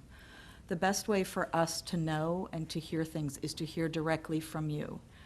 As I have told many people in my district and other places, I don't take judicial notice, as I would have called it, by a random thing. Write to me specifically, then I can write back to you specifically, because there is a lot to be gained by dialogue. I believe one of the many things that we have learned in the last few, we need this dialogue. And it does not appear right now, it is occurring. I believe some of us thought some things were put into place to start that dialogue, and perhaps they have not, judging by this evening, been there. But Dr. Kisner, who we have spoken with this week, thank you for coming and saying not only what you said, but to also lead this board in getting to the right place, wherever that may be. I appreciate those that you reached out to, and more importantly, the fact that you didn't wait. You reacted immediately, and for that, I am eternally grateful. I believe we need to move forward. We need to examine, and we need to have the dialogue. That's where we need to be. I can't promise you something tonight. If you are waiting for something from me tonight, I don't know what that is, but I know it needs to be better. That much I can say. Moving on to other topics, because there are many in our division, and I think that we have to look in general with about a lot of our students. This is a particular segment, but we have a really broad and changing community. We need to be looking broadly across the board, even though things are, the things brought up tonight, we need to look at very, very broadly and not in a vacuum in one area. We need to mean, when we say all, we need to mean all. And I've said that before, and I hope, we can move towards that. In that vein, I would also just like to thank so many people that have made really, though by and large, the first month of school, a lot of moving pieces happen. I do want to thank our educators, and I know we have challenges within our division. I know transportation is one. We have other things, though, that come up. But the main way that we can make change and the main way that we can make our voices heard is to talk to each other, join together, and then talk to those who can also help us. Some of that resides here with the other 7 of us, but there are other areas too that don't just reside with us, that we as leaders can all band together to make change, because I believe there are policies, not just in the school division, but in this county. We forget we are part of a county. Those policies may also need to be examined. Thank you. Thank you. Ms. Young? Defer? Well, this is a new one. Is it, Ms. Egan, do you want to defer or speak? I will just keep it extremely brief. How about that? I just want to thank the VEA and the SEA for coming out and extending the offer to help, and I hope that you'll all get with Dr. Kisner and get involved in the committee that we've got. And Dr. Kisner, I hope that there's an existing member list for that committee, and I know that 2 people from that committee hadn't received notification that a meeting was scheduled. So if we could maybe find that list and send it out to all the members, that would be helpful. That's it. Thank you, Ms. Egan. Dr. Chase. I just wanted to say that one of the things that has struck me since I've gotten on the board, I know we've heard some negative things about Stafford, but is the fact that so many members of the community really do care about the children of Stafford County. And I regularly get emails, whether it's about buses that are maybe polluting the insides of buses and being worried about children, or whether it's something like this incident with one of our students. So I'm very encouraged by the fact that so many people do reach out to let us know what's going on. And then on another note, I just wanted to share with the board that last night I was at the PTO meeting for the CGS, Commonwealth Governor's School, and I was very encouraged that our new director has across all 4 counties looked at how students are selected or the application process for getting into this program, and they've modified it so that extracurricular activities are no longer part of the admission process. And this is important because for students who maybe have a single family, single parent home, they may not be able to participate in as many activities, or there may not be the money for them to participate in all of those activities. So I'm very encouraged by this change, that it might make CGS more accessible to all of our students. Thank you. Thank you, Dr. Chase. Mr. McOsker. Thank you, Dr. Chase, for the good work on that. Yep. And the team. So first of all, thanks so much for everyone to come out tonight. It's not easy coming here. It's not easy getting up to the microphone and to talk about issues. And so I do appreciate that. We do hear you. We do hear you. You know, after being in, you know, some of you won't like this, but after being in the military for 24 years as a retired Army guy, you know, we work together, no matter who we are, you know, despite what policy says, right? Because when the bullets are flying, you don't care who's to your left or to your right. You just want to make sure that they take care of you, right? So policy is something that this board has, and I echo some of the comments from our board members here about, you know, policy is a piece, but we still have to make sure that that policy is getting down to the lowest level, and we need to make sure that our folks are doing the right thing by our students, because I think everyone up here is a parent. Everyone up here has kids. I have 4 kids. They're all 2 went through the school and 2 are still in it, right? And it's tough work. It's tough work, and but you all helping us out, the SEA, the VEA. I know I have a bunch of constituents here, and we'll move forward with this. You know, we'll learn and we'll move forward. I mean, it's not a good thing, right? And so, okay. So now to school renovation business for Ferry Farm, because everyone knows that I won't go too many minutes without saying something about Ferry Farm, right? So I just wanted to give a quick update, okay? Yeah, thank you, thanks, yeah, I like that too, right? Or you know, my kid up at one of those fancy schools that my kid goes to, they do all that, right? Okay, awesome. Renovate Ferry Farm update, right? So, and I'm going to read this right from Dr. Kisner's update to us, just so we're staying on the staff. The staff here has held a design development meeting on the 27th of September with the school administration. And the bottom line up front is Ferry Farm is one of our oldest schools, 1955. It's kind of been on and off the rebuild renovation list for a long time, and so it's kind of, you know, hard to see and stuff like that. The kids are, it's an old school, and it really needs to, okay, yeah, and so it really needs to get updated. I'm really happy about about a $10 million upgrade that the board here approved, and the Stafford Board of Supervisors approved. And so that's moving forward, that $10 million update. And we're all very excited. Whatever little thing we can get done in the school, we're so happy about, because it's old school. And so 1 March will be the final construction documents will be done. So folks that are at Ferry Farm now, they'll see surveyors out there taking, and I'm getting constituents calling, hey, how is the Ferry Farm pool? You know, Jeff Rouse, the gold medalist, swam there, and you know, it's been around since '55, right? That pool is going to be fine. We're going to have the parking, right, Mr. Haran? Where's Mr. Haran? We're going to have at least a little bit of parking for them, that whole first row. Did you say yes, sir? We did. Okay, I'm just making sure that the truth didn't change, right? Yeah, so we're moving forward with that, and I'm so happy about that. And it should be open. What's the date? We're looking at September 20, August 20, August, right? Because we have a new early calendar, so all the times we've said we're going to open September, and then some of the smart board members here said, hey, we're going early next year. We'll all be in school by August 13th, so we got to open August. So we'll be open by August 20. Why'd you look at me? I didn't look at you. Okay, you looked in my direction. I did look in your direction. Thank you.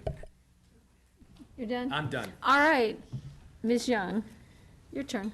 So the reason why I was hesitating to say anything, because I was still in an emotional state. You know, they say women, we're emotional. So I didn't want to say anything, and I don't, you know, I'm not going to talk a lot about it. It's about action.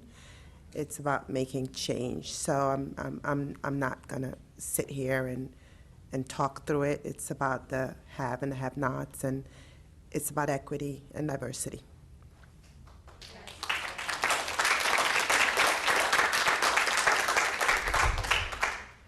And for some of you that know me, know that this is personal. Thank you. Thank you, Ms. Young.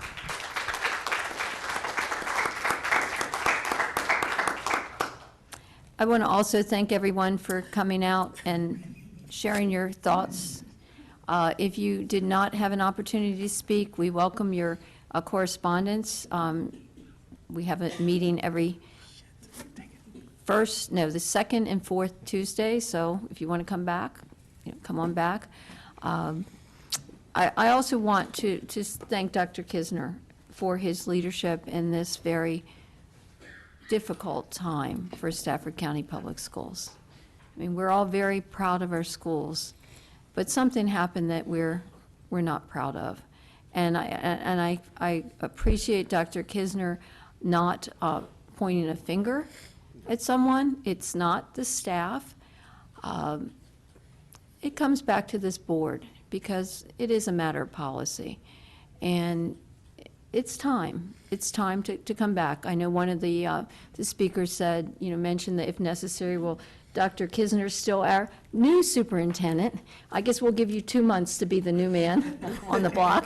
But this is something that I think the board is responsible for. Ms. Decatur said, we have the unique opportunity, I'll call it a challenge, because it is challenging. It's not as easy as one would think to make change.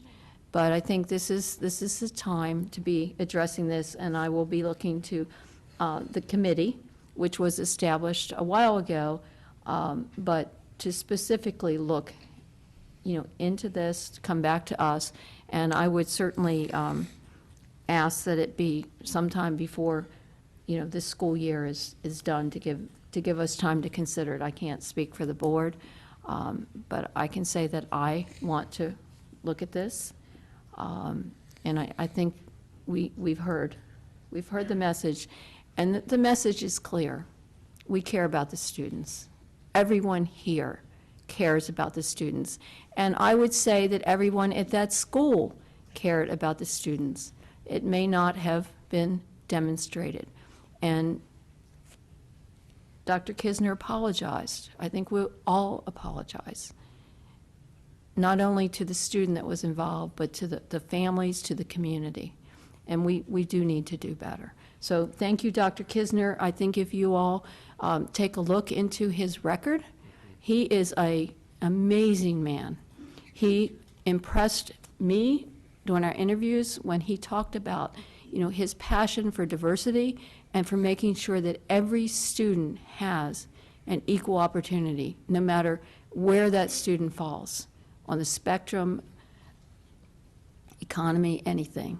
And I think with Dr. Kisner's leadership, we can move forward. And I would ask you to allow us to move forward. We're not going to brush this off. We're not going to say it didn't happen, but we have to learn from it. And that's the only thing we can do from a very difficult situation, is to move forward and to make things better from here on. So we'll be looking for Dr. Kisner, but we're very grateful that he is still here with us, because he's had, a hurricane. I mean, there's been so many natural disasters in the short period that he's been with us, but he's still here, and he is a sincere man and an amazing leader. So we'll be looking for great things here. So that brings us to superintendent's comments. We're not going to count the earlier statement because that was separate. So when we hear hearing from the public, we know we're supposed to hear, not debate or answer questions. But I will use this opportunity to maybe address some of your questions, which I think the board has alluded. So in my orientation of life, in my 20 years as superintendent, I guess I've come to the conclusion that policies have a place, but best actions and common sense have a greater place. And I think we could accomplish what we heard tonight from everyone with policies aligning behavior and decisions that will not only benefit transgender children, but all children. So it's not that I was saying if we need policies, as I just think we can move forward. Well, we moved forward yesterday, but we can move forward again tomorrow, with or without a policy. That's really my whole point. But I will bring the board, after consultation with stakeholders, and I do thank people who have shared things tonight. Policies, I don't want to rush it. I want to do best practices that people could really understand. Changing real quickly, I do want to just mention something that Dr. Chase mentioned. The board, from the day I got hired, made it clear that we got to gear up for the next school year faster, okay? And I know it's like early October, but before you know it, it's going to be July. And so I want to talk very briefly about these positions. And this is just another policy discussion that we could have at another time. There are really competing policies in our policy manuals that says what I can or cannot do as superintendent as it relates to personnel positions. I'm just being honest with you. And if you want a list of the competing policies, email me and I will give it to you, and you can tell me if I'm interpreting it wrong. But we need to move forward, especially on certain ones that get us ready for the new early childhood center that will be in North Stafford. We have to have staff hired after the Christmas winter break. Assistant principal was discussed, a bookkeeper, and we're recommending an early childhood special coordinator, so we have 2 for the whole division. Recruiting. Okay, we're going to take a short summer recess, and we got to have teachers in place for new teacher orientation, professional development, and so on.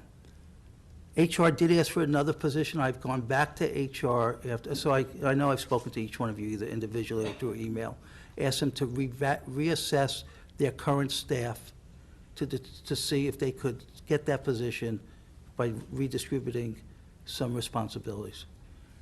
The other position is in finance, specifically working with VRS and other areas, the hybrid, what's it called, the hybrid employees, was that VRS2? I don't know. So that is a position, and I could tell you with no reservation, I've been here enough Saturdays to see finance people working to get the work done, and that really is not how we want to treat our staff. So I will send you a very specific list of staff members. I know I had a chance to talk as a committee and individuals. Very, very quickly, somebody mentioned transportation. That has been obviously a challenge. I do want to put things in context. I think it's always important to put things in context. According to our Director of Transportation, we have 220 to 230 buses on the road every day. We transport over 17,000 students, okay? And we do value every time we get feedback on our performance, but I just want you to realize that we are doing a really good job getting most kids to where they need to be on time and safe. We also need to acknowledge that we do have some challenges when it comes to getting staff and keeping staff. And we had a meeting yesterday of finance, transportation, HR, and we're going to explore Region 4 and Region 3, Northern Virginia, and our region, to learn what they are doing in the area of transportation as it relates to incentivizing people to work for them and to stay with them.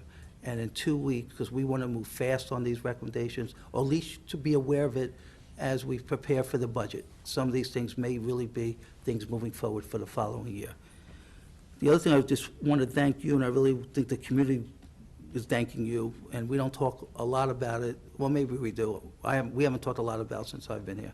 So I had an opportunity to go to Richmond today for a meeting that was sponsored by the Virginia Early Childhood Foundation and the Virginia Chamber of Commerce, talking about the remarkable value of early childhood education. And there was a neurologist, a neuropsychologist that spoke about it as relates to brain development, and then there was a leading business member of our state talking about it as it prepares young people, even the little kids, birth to 3, as our future workers. So the investment, and you've probably heard that every dollar invested in early childhood has about a $14 return. So as we're looking to expand our early childhood opportunities, I just want you to know Stafford is going in the completely right direction, and I would continue to encourage you to keep going that direction. I'll stop there. Thank you, Dr. Kisner.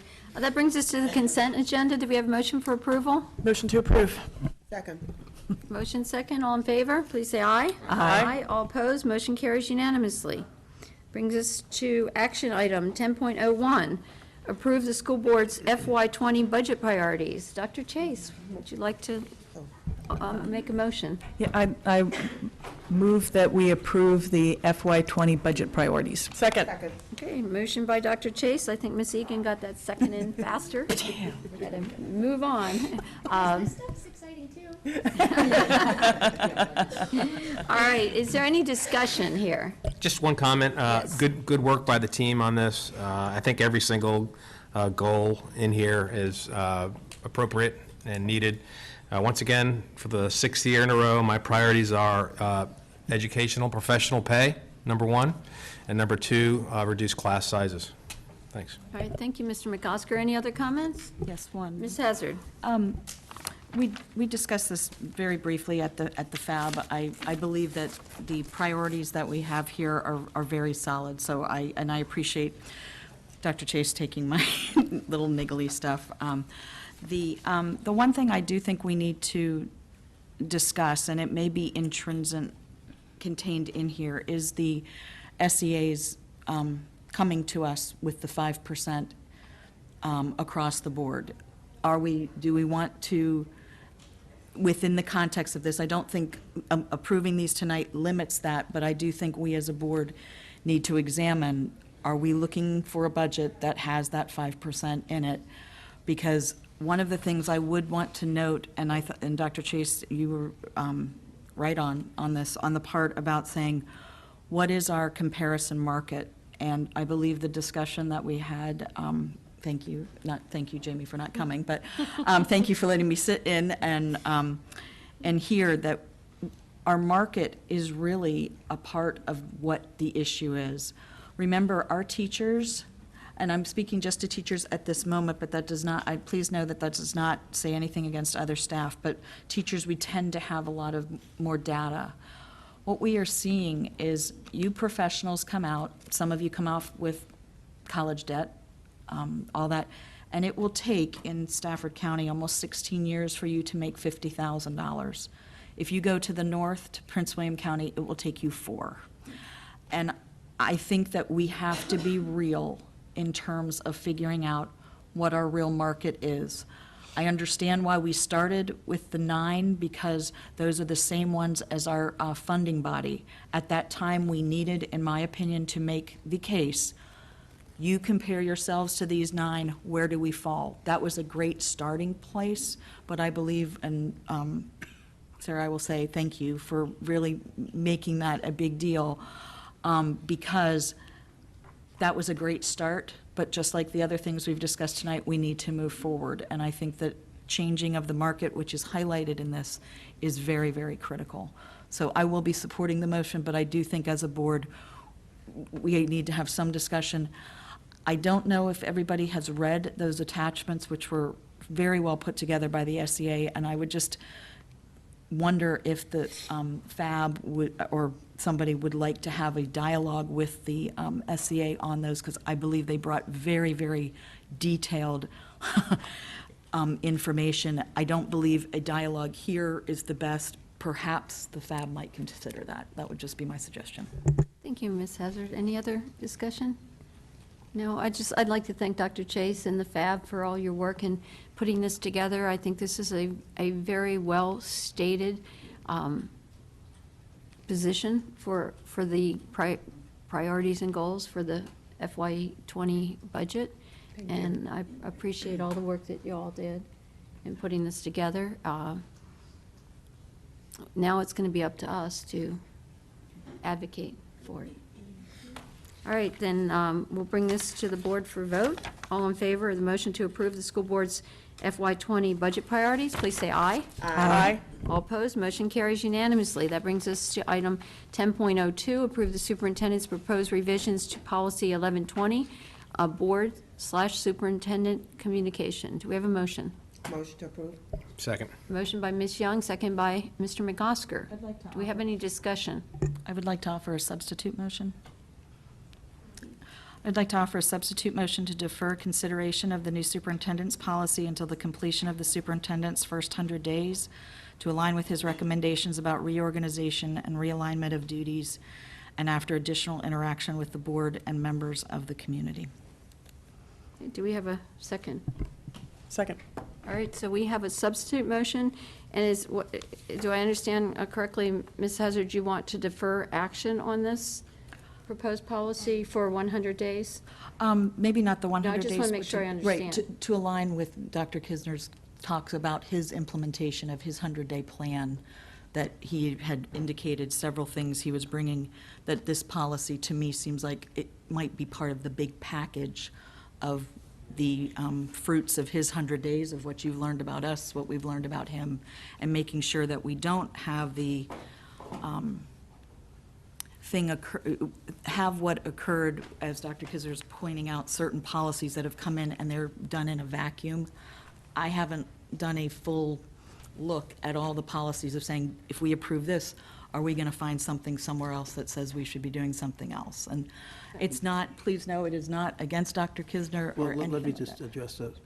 This policy, you actually have policies in your policy manual that already give me, that address this. Truthfully, our policy manual needs a remarkable audit. And this policy is your 2013 policy with a little tweak.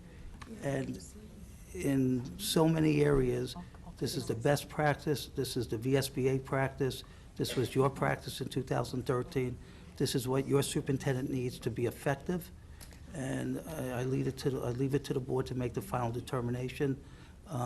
But I would just share with you that, again, I would offer you to spend the time I've been spending reading our policies, and you will come to the same conclusion that what we are consistent about is inconsistency.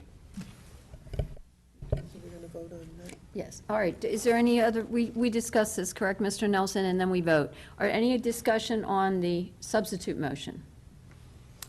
I'll I'll just add to the discussion. I wasn't prepared for a substitute motion, but oddly enough, I was going to ask that we revisit this a little further into your time here, because I truly don't feel like I've had an opportunity to work with you and see how you work and see how you operate and how you manage others. And I just felt that it was a little bit quick. And I am with you that our policies need to be reviewed. And I also understand that at times, sometimes you have to fix, a broader policy for it to snowball and make the rest of it efficient.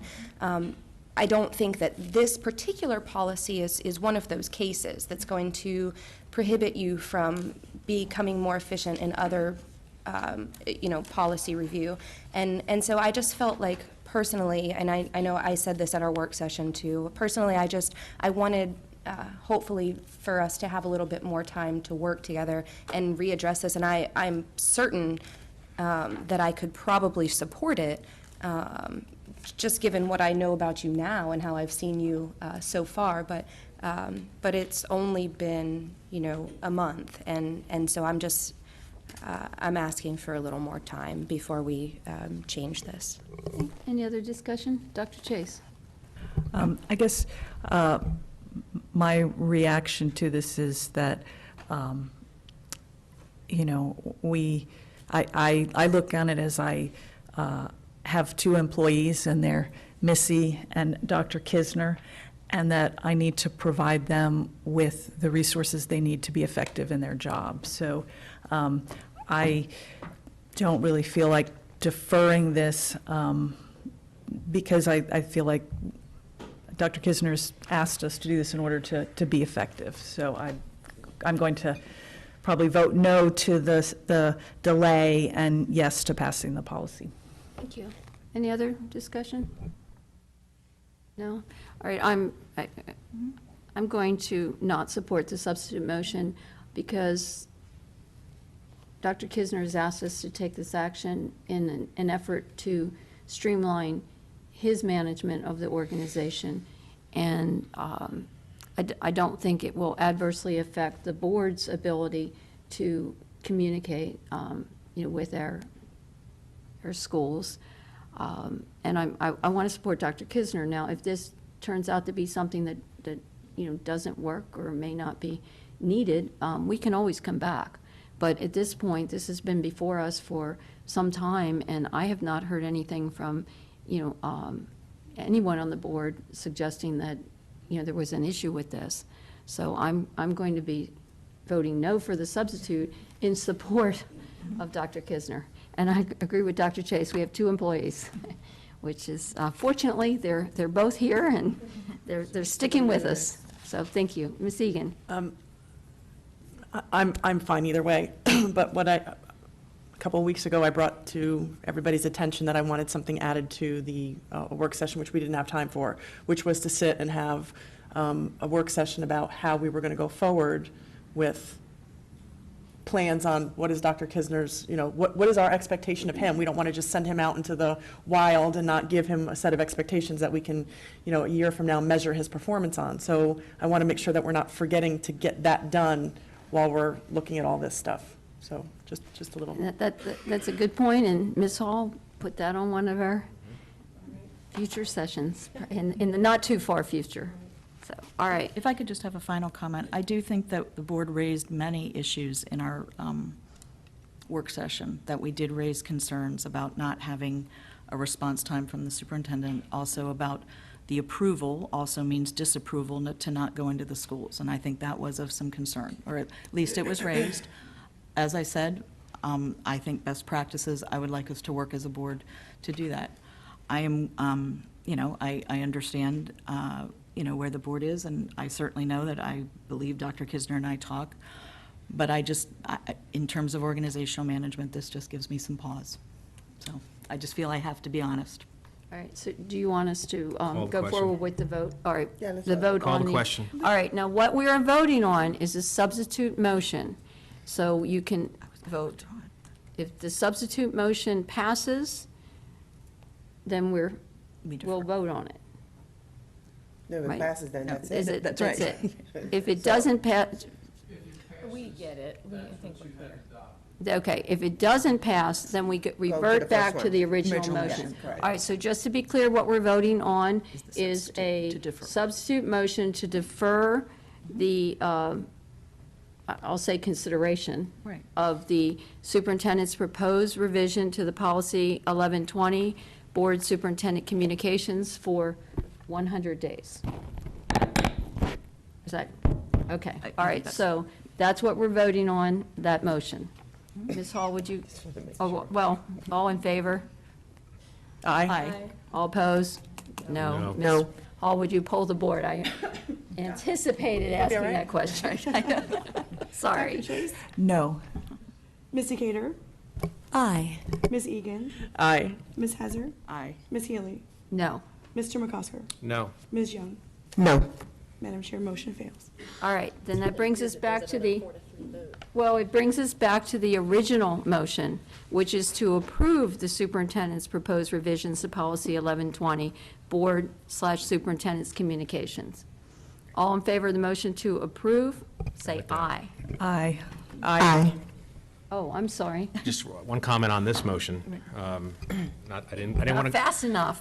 Apologies. I didn't That's want to. okay. I didn't want to All comment right. on the. On, We'll let Sorry. Mr. McOsker comment, anybody else that wants to comment, we'll come back, and we got plenty of time. So I think this is a well-written communications. The superintendent is in charge. He's the operational boss of all the schools. He owns, quote unquote, owns all the superintendents or all the principals. He's asking here for school board members to let him know when we're going to go into the buildings. Because, there may be some pressure from employees of the schools when school board members just, anytime they feel like it, just run into the building, start asking questions, start gaining data, and that's been happening, okay? I'm not saying that's a bad thing in sparse and occasions, but all you have to do is just, this policy says, hey, boss, Dr. Kisner, I need to go visit my school, and give me 20, because you know what, sometimes when school board members run in the school, the principal's in meetings with like 3 parents deep about special education meetings. They're in meetings with the parents. They're busy teaching kids, right?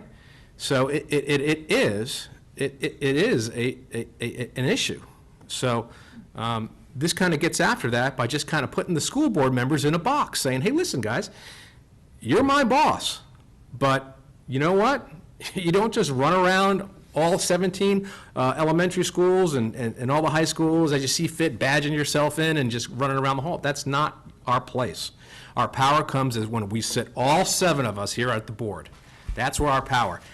Individually, our power is Zippo, okay? Individually, our power is Zippo.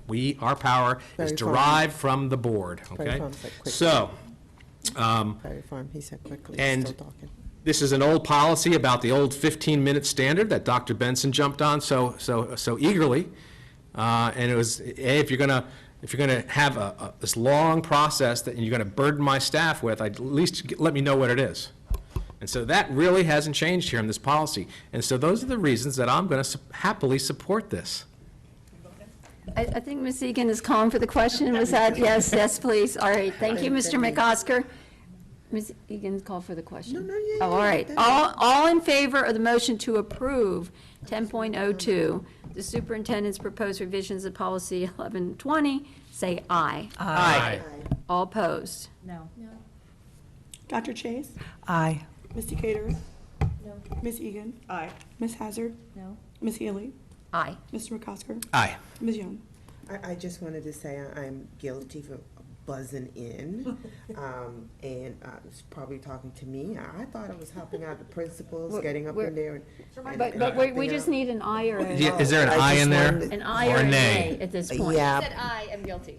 So I guilty in comment. Okay, I'm sorry, go ahead. Let's make Go this ahead. clear. Was that an aye or a nay? It's an aye. It's All an right. aye, All okay. I am guilty of, Madam Chair, Yeah. motion passes. Thank you. 5-2. You're not the only one that's guilty. Can I just apologize, though, but the principals liked me in there, and I thought I was helping out, but after hours, when I need to get in there, Dr. Kisner, I have your number right here, so I will be dialing up, letting you know when I need to get in there for any activity that my community That wants. brings us to 10.03, approve an energy audit agreement with Train Energy Systems to identify energy conservation and/or operational efficiency measures through the energy performance contracting process. Motion to approve 10.03. Okay. Second. All right, I got Mrs. Egan. I'll leave that second up to you, Ms. Hall. Sounded like Ms. Decatur.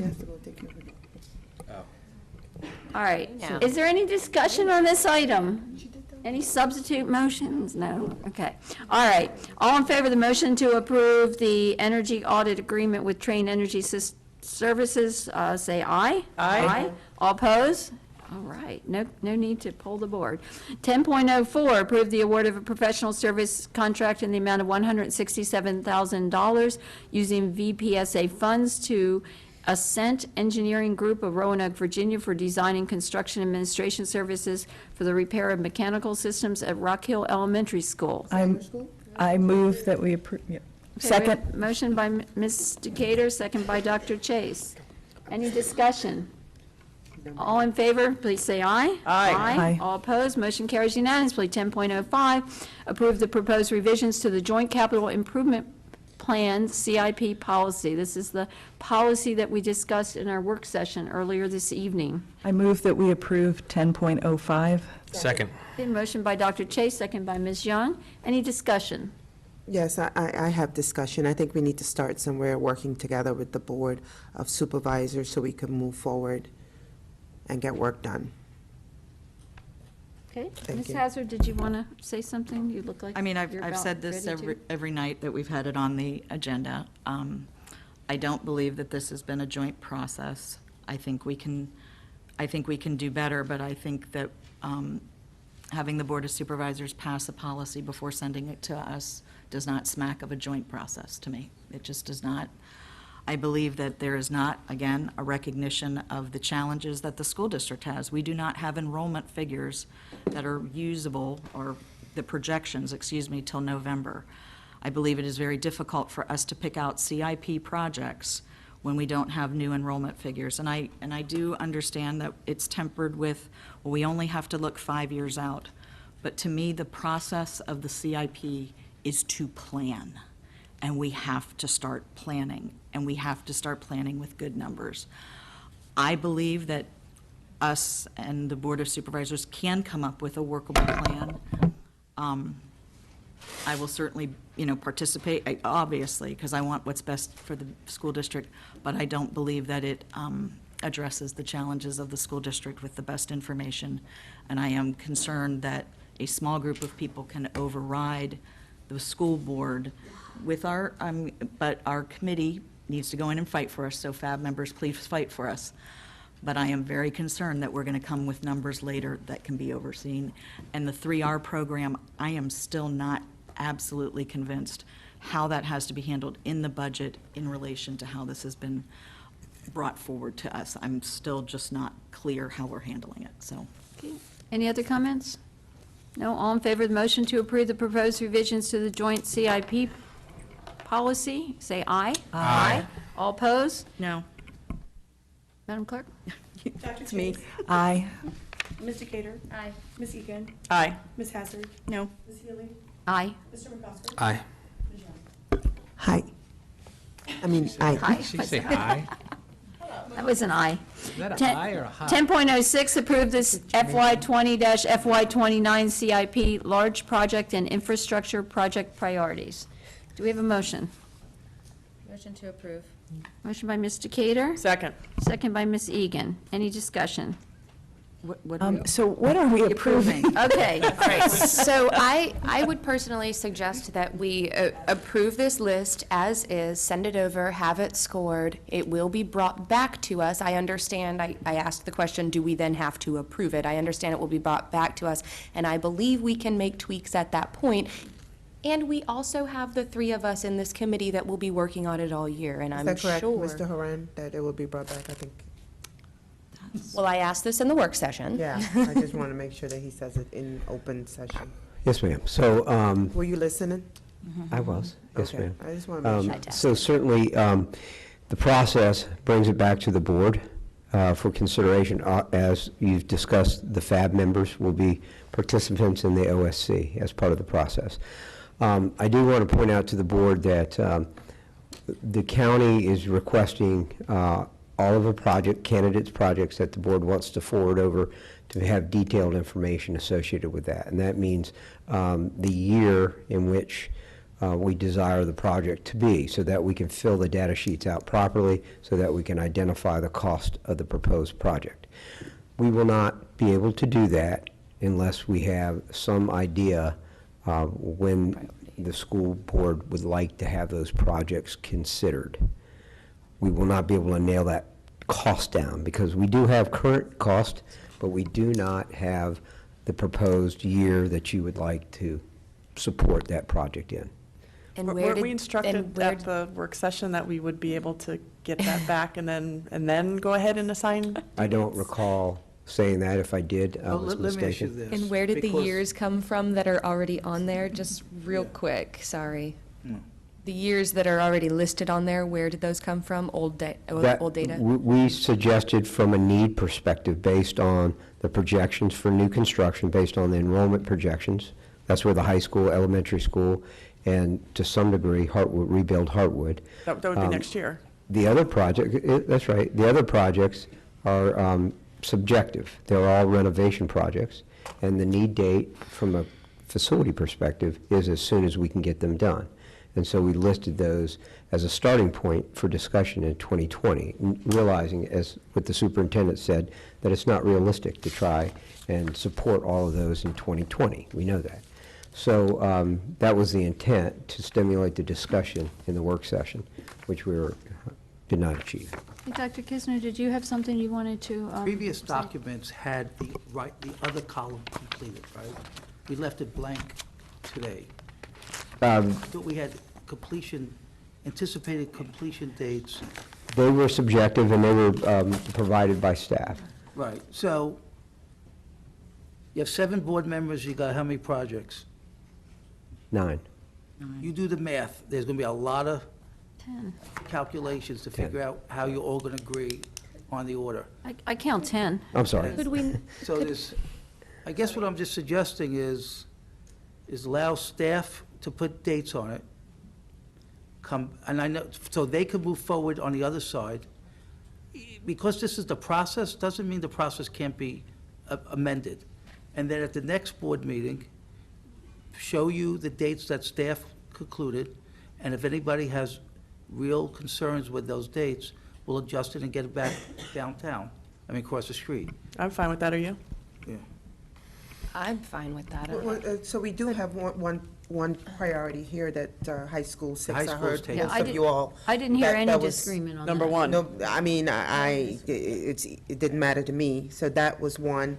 And did we say, I thought renovations, if they were needed, those would be Well, why don't we just go with the high school, because I thought when we left the work Yeah. session, we had agreed that we would send it over without the need date on there, because I think the need date is a little misleading in terms of, priorities, because if you just looked at the need date, then the high school And would come behind. could I just ask one more question before we move on from that? I'm sorry that I'm interrupting, I really am.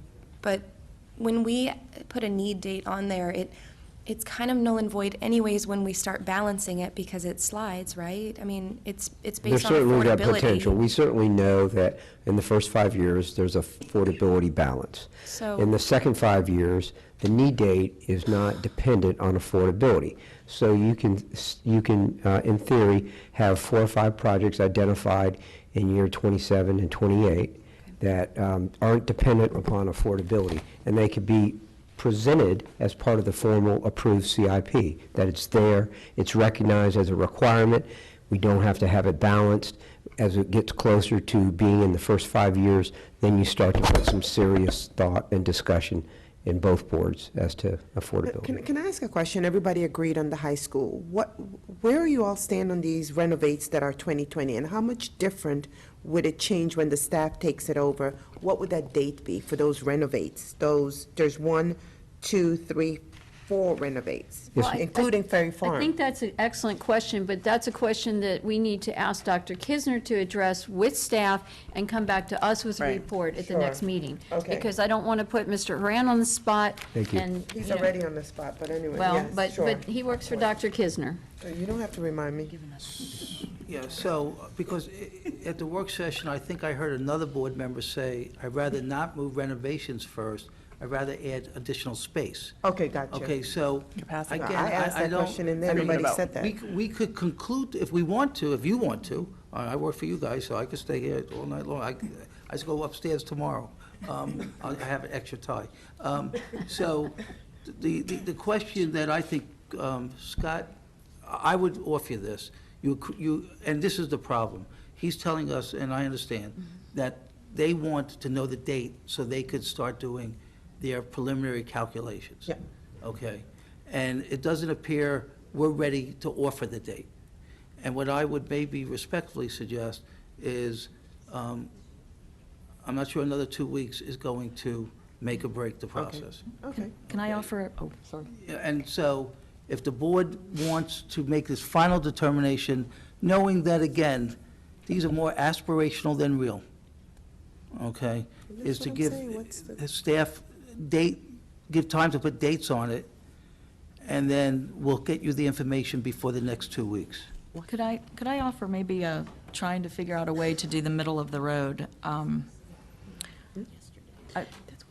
about as a potential middle of the road? I believe if we put that the high school construction, I think the message that I want to make sure we send to the Board of Supervisors is if we put these dates, we may be viewed as saying, we think these are more important than something you've already put in the whatever document we have right now. That is my fear of sending it with these dates, as I stated, the 2020s and stuff. It seems like what we should be saying is after 2025, we believe this group of projects are the ones we want to go with. Now, Scott, I can't tell you which date of those, but at least if somebody in any of our jurisdictions came in and said, okay, mine, because I know high school is very important, what do you mean we're doing, and nothing, no, any of them will be controversial. Can we make the document say, after 2025, I know you need to calculate costs, but at least to get you, we know we're 5 years out on costing these items, and then how the prioritization falls, we'll play with it. Is that a somewhat middle-of-the-road idea? Yeah, I haven't spoke on the matter yet. So let's, and it's important. So you're right. For the first 5 years, we're kind of locked in for a little bit of money, and then the 5 years out, 25 to 30, as Mr. Horan's told us a couple times now, that's where we're fighting for that extra money. And that, Ms. Hazard's idea is not that bad. The supervisors need to know what our priorities are for the next 10 years, 5 years. Now, why I'm kind of excited about your idea is because I realize that Phase 2 Ferry Farm may only be 6 million, or maybe it's it's something, we do something down south with Drew or Melchers or something like that. Within the 5-year window, we may only have $17 million extra money that isn't accounted for. So, but you're right, you can't start with $17 million from now, 5 years out, you can't start a new high school for $150 million. That doesn't work. So that's one point. But my second point is this, on the 3R infrastructure list, I would definitely like to see more for Melchers, more for Ferry Farm in there, because there are some years that we're not getting anything. And we discussed in the work meeting that in 2007, the study said, hey, you need $10 million between 2007 and 17. And because we were on the rebuild, we didn't get most of that, right? And now here we are in 18, and we're going to get a $10 million rebuild. But I want this renovation, and I want to say for the record that a full renovation that Moncur was costed at was almost $30 million. So the same renovation that Falmouth got, the same renovation that Stafford L got, and the same renovation that Grafton Village got will cost $30 million right now. And so, you know, we knew that we weren't going to get much, but I'm taking the $9.9 million and doing that first phase of the renovation. But you know what? I don't think it's fair to say, okay, Ferry Farm, you're off the rebuild list.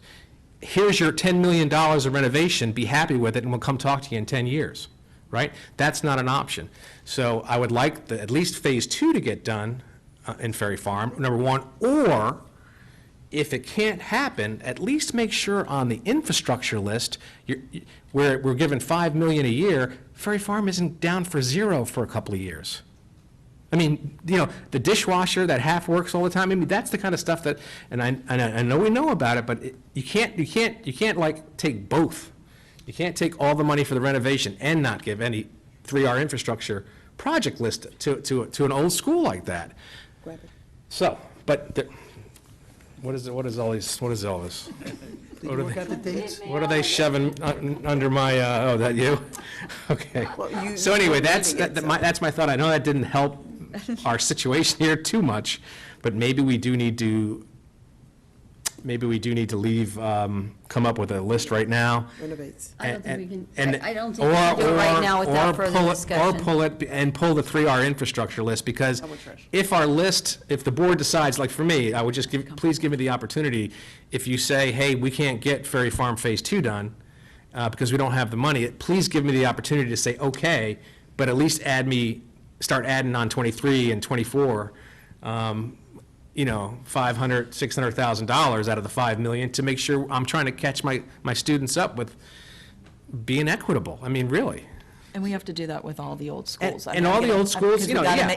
They got to make it. Yes. Ferry Farm is the only one that's left. I mean, 10 years ago, this board said we have 5 schools to either renovate or rebuild.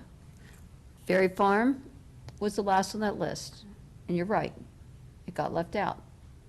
Hopefully, we will be moving forward now. I mean, we know we got phase 1, but we've got phase 2, 3, and 4 in here.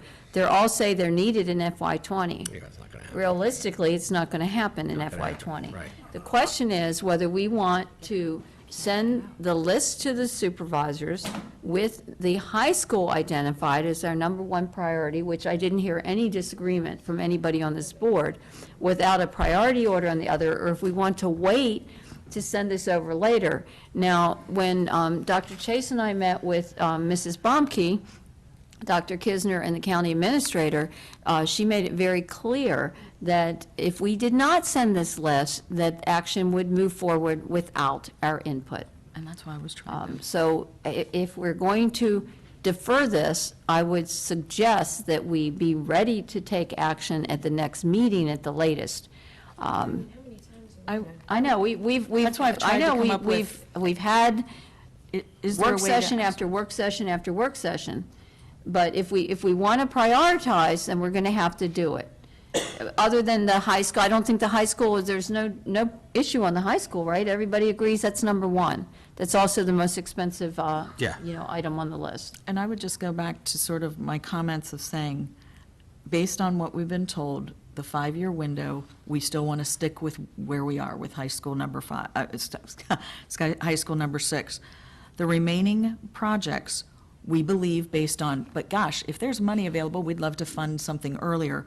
But I just don't want there to be any perception within our community or that we're coming off of number 1. If we put those I'm trying to come up with a way that we can have something we can send over tonight, because I think that's important, that can we have some kind of asterisk on there? But I will support Mr. McCosker on the 3R, because most of you all know I have concerns there. But I think we need to say, these are priority projects. We know they can't be under the current, before the 5-year, but they need to then be analyzed. I'm trying to give the broadest, but I think if we put the 2020, I really believe it gets confusing. So, 2 things, just real quickly. You don't want to put projects, in my opinion, before the high school, because that's going to decrease the funding you're going to get for the high school. You got to do it right. That's a new building. I think your recommendation earlier made sense to me, at least, because you're saying let's push everything out after the high school, if I understood you correctly. After that. But if the money's not there for the high school. If the money's not, if you start putting in then they 10, have 20, smaller $30 million money. projects. They're not But gonna it's there save it anyway. for you and say, What's wait. that? It's there wait. anyway. It's Right. there, so it's going to get spent, so if we don't have a They're project not gonna for save it and say, okay, we're you know what I gonna mean? save They'll, this for they'll the use high it school. on, Okay, one at a time so we But can that's- hear. Well, I mean, you have one project, No, the addition to Fredericksburg Christian, 2026. Do people feel comfortable with that number, pushing it to 2026? I mean, you have But you have to assume. constructed elementary school 18 to 2028.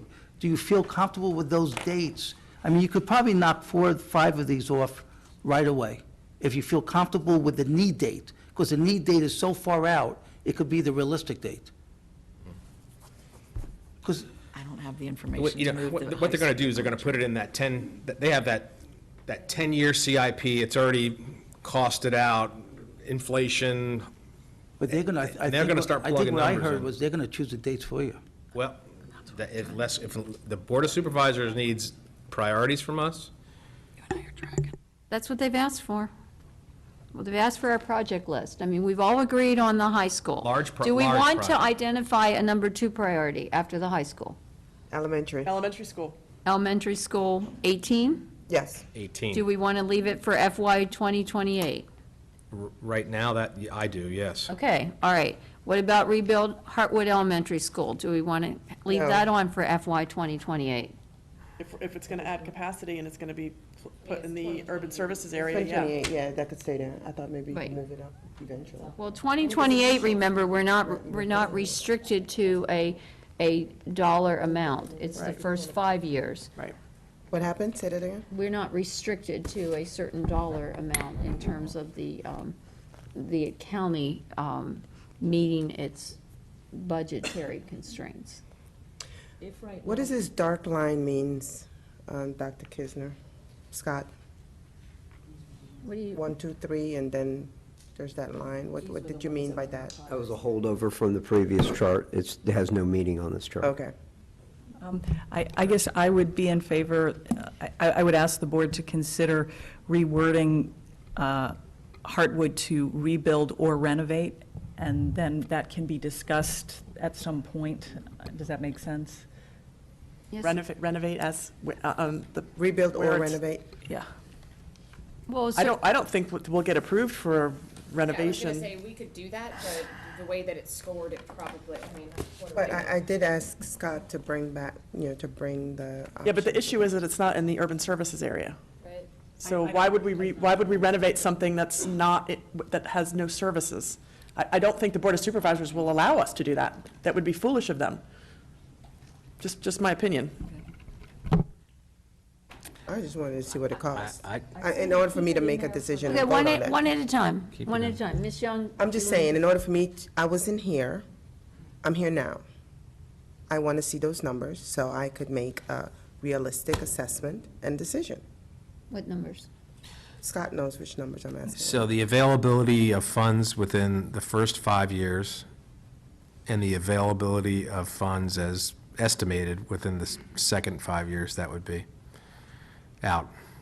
But it doesn't have to balance, so we can send over. all After the time. first 5 years. After the first 5 years, doesn't It have to doesn't have to balance. balance. Push everything But if we find out, like I mentioned, that we have, the courthouse went down and we have 17 million, maybe the 10 classrooms are Gary Melcher's down south, so we have a balanced early childhood educational facility in the county, and then maybe we can get some phase 2 done so we can complete the renovation of Ferry Farm. I mean, that money in the first 5 years is not going to go to the high school. Okay, could we keep the first 3, the top 3 as priority 1, 2, 3? And then next on the list, prioritize those, put, Ferry Farm Elementary School as number 4, but change the date to, 5 years out, that way it doesn't have to balance. Oh, right, that's true. Is that, can we do that? Can we agree on some sort of prioritization after the first 1, 2, 3? After that dark line, can we kind of just figure something out as far as priorities for those and date them all I will do the 5 one, years out? I'll do the 1 and 2. Does that fix anything? I will Does that do solve 1 any and 2. problems, or I am want just information on 3. Yeah, Talking for nothing.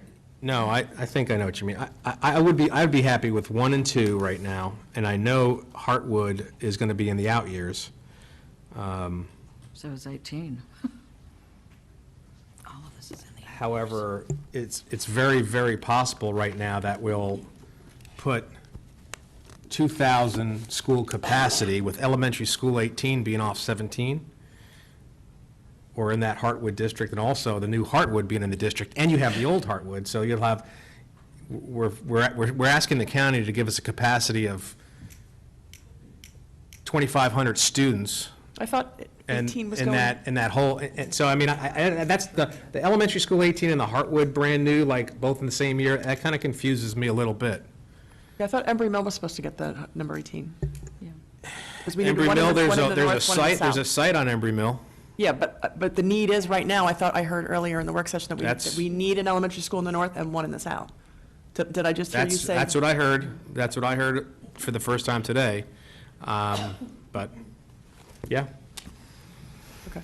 Well, and I think with respect to elementary schools, because we've purchased the Christian school and we're building an elementary school and our capacity numbers, we corrected them to reflect what we're actually doing in our schools.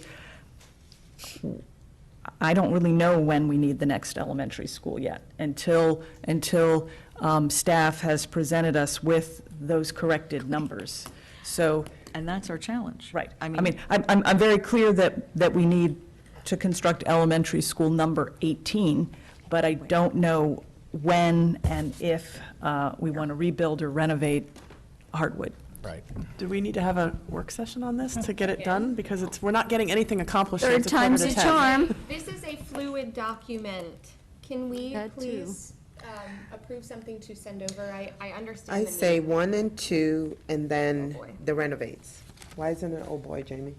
How about we just do 1 and 2, and if they want it, they'll call us. Well, the only concern I would have about sending over 1 and 2 is not because they're our top 2 priorities, but they don't identify any priorities in the immediate future, which is when there is going to be some funding available. Right. And I think that we need to say what we want in the immediate future, in the next 5 years. If we don't, then we are handing that choice over to the Board of Supervisors. I agree with you, but Right. that's not something we're going to be able to sit down and hash out tonight, because that's involved. Right, With a and- lot of stuff, Let's do so. 1 and 2 and the renovates. Like, can we vote, can we at least see where we are with that? Who agrees with that? Anyone? I'm okay with 1 and 2 in the renovates. Well, I think Maybe even we with the get- renovates, I think we're going to need to prioritize them, because there's not going to be Why do we funding need it? available to do all of these. Why do we need it And we have fast? so many needed 2 years from now. So we need to decide what is our priority. If we don't decide it, it will be decided by the supervisors. And I think that would be derelict in our duty as the school board. So and- which and one not is more saying what important, is Drew the Middle or Ferry priority. Farms? Well, Well, Drew has a lot of, We don't have any information in Right. front of us. Well, it seems like everybody wants to get this off the plate now, but if they're asking, so We we can straw come poll? back, we can come back again, but I would suggest if we want to come back for another work session, that we at a minimum, we're going to send over the policy, we're going to say we approve the policy. It wasn't unanimous, but we approve the policy. We can say that we have 2 top priorities, which are the high school number 6 and 1 the and 2, construct and then we're elementary discussing the school rest. number 18, that we will get back to the supervisors within the next 30 days, if that's agreeable to gives the us that 2 board, weeks. Works for me. with a list of our other priorities. Dr. Kissing works said for 2 me. weeks. I guess. 2 my- weeks? I It's guess even what- better. What information what information you don't have now that you would like in 2 weeks or 30 days to help you to make a decision? That would be, you don't have to answer right now, but that would be very helpful, so we're not sitting here in 2 and 4 weeks having this same conversation. Right. Because, I just think we all would agree to that, okay? Right. So, I would think at a minimum, we're going to need the dollar amounts. Okay, I just want one more Projected for comment and these. I will shut up, right? But Need date to me meant something, regardless. The staff put need date, 2020. Yes, that's yesterday. Sometimes we say we need something yesterday. So when is the next time that we could say we need it then? If it's not 2020, can we say 2022, 2020, whatever? So to me, those renovates are important because they were important to the staff. But what we're going to be saying is not that we don't need them, then we're going to say, what are our priorities? We've got 5 items here listed for FY '20. We need to put them in priority I'm order. sure they We could may put it not 1 get through them, 5, yeah. but at least we will be expressing our request as a board for our priority. They may turn around and the oversight committee may say no. You know, I mean, I appreciate the Drew Middle School, and I'm sure there's a need there, but I haven't had a chance to get more information on that. I would like to get some information, including the space in the basement. Okay. That is used for something else now. Is that potentially space to be used for the middle school? Okay. It's something I would want to know before I could weight the priority. Okay, that's fair, but when we get that information, let's be prepared. And let's not wait until the work session to discuss it. Let's do some homework, and when we get to the work session, be ready to make decisions. Well, because we're just dragging this thing Okay.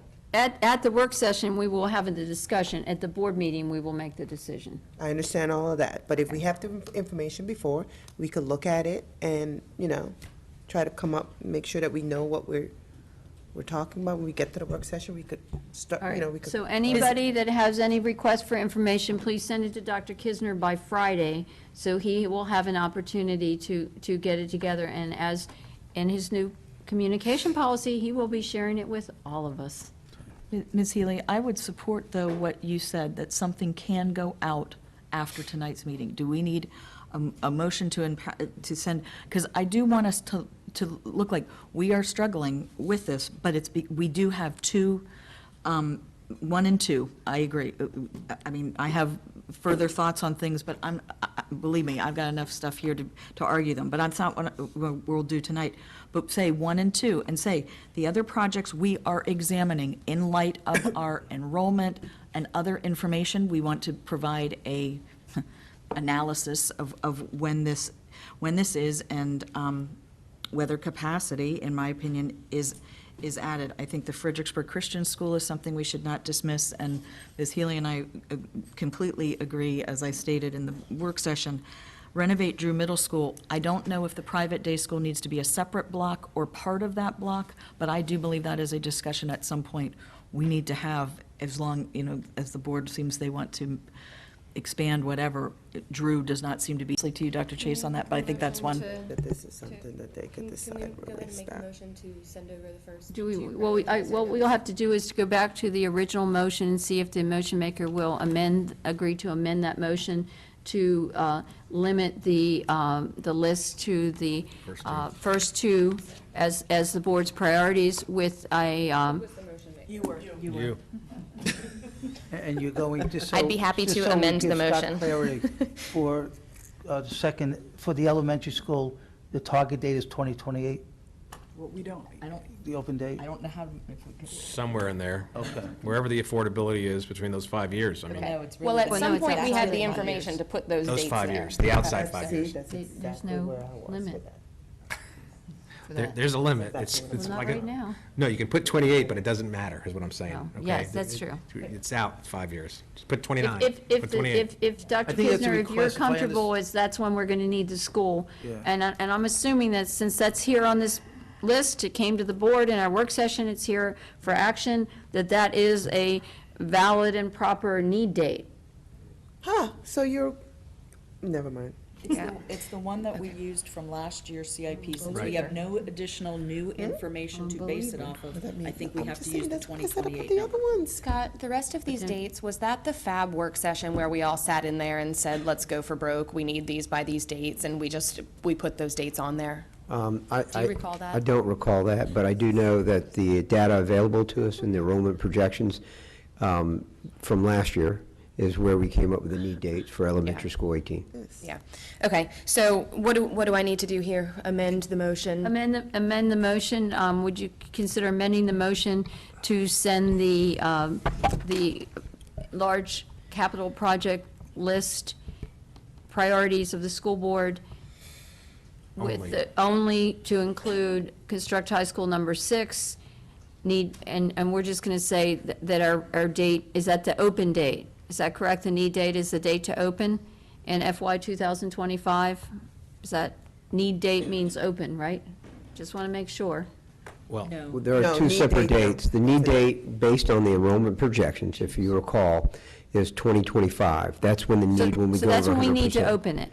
That's when the need date is. Now, the affordability in the first 5 years is what pushed it to opening in FY '26. Just so you know, there's no ability right now, affordability-wise, from last year's CIP, that we could open the high school in 2025. That's why it was deferred to FY '26. This is a new year. It is, but I'm not aware of any changes in the first 5 year of affordability that would cause us to change that. But we can certainly report the need date, if that's what the board chooses. I did, but I saw her start. I would just say I have a I would question. just say 5 years out. I would, you know what I mean, for the 1 and 2. I'm not sure what the motion is. so Yes, I'm no, gonna see if you I'm tell me getting what it is confused again. myself. It's getting rather late. I think Mrs. Egan's Okay, ready I do ready have to one leave those poor question. dogs. Can I, yeah, no, can I Ready, have yeah. a question. So we spend all day or all evening talking about equity and diversity and equality and all that. And on here, I'm trying to get these renovates, right? The renovate addition for North Stafford High School, Fine Arts Wing. I understand it said fine arts.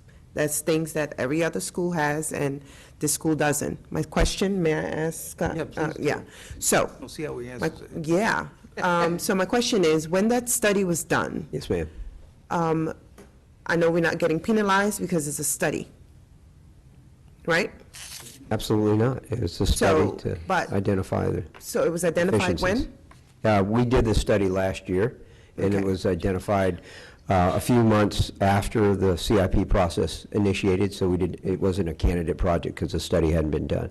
Yeah. So we have that now. It identifies deficiencies to the fine arts program at North Stafford relative Yeah. to our Can you current repeat standards. to me again what it said about the deficiency? There was no, what, equality? in Well, terms there's of the- certainly a space, there were square foot deficiencies. Okay. Square foot deficiencies is a real generic term, but they certainly didn't have, I don't want to get this wrong, but I don't think they had a chorus room where, and 3 of our high It's an schools. orchestra in our Okay. meeting, I believe. 3 of our high schools didn't have that particular room 3 years ago. So we've been able to, they have 2 of the 3 rooms for the fine arts programs.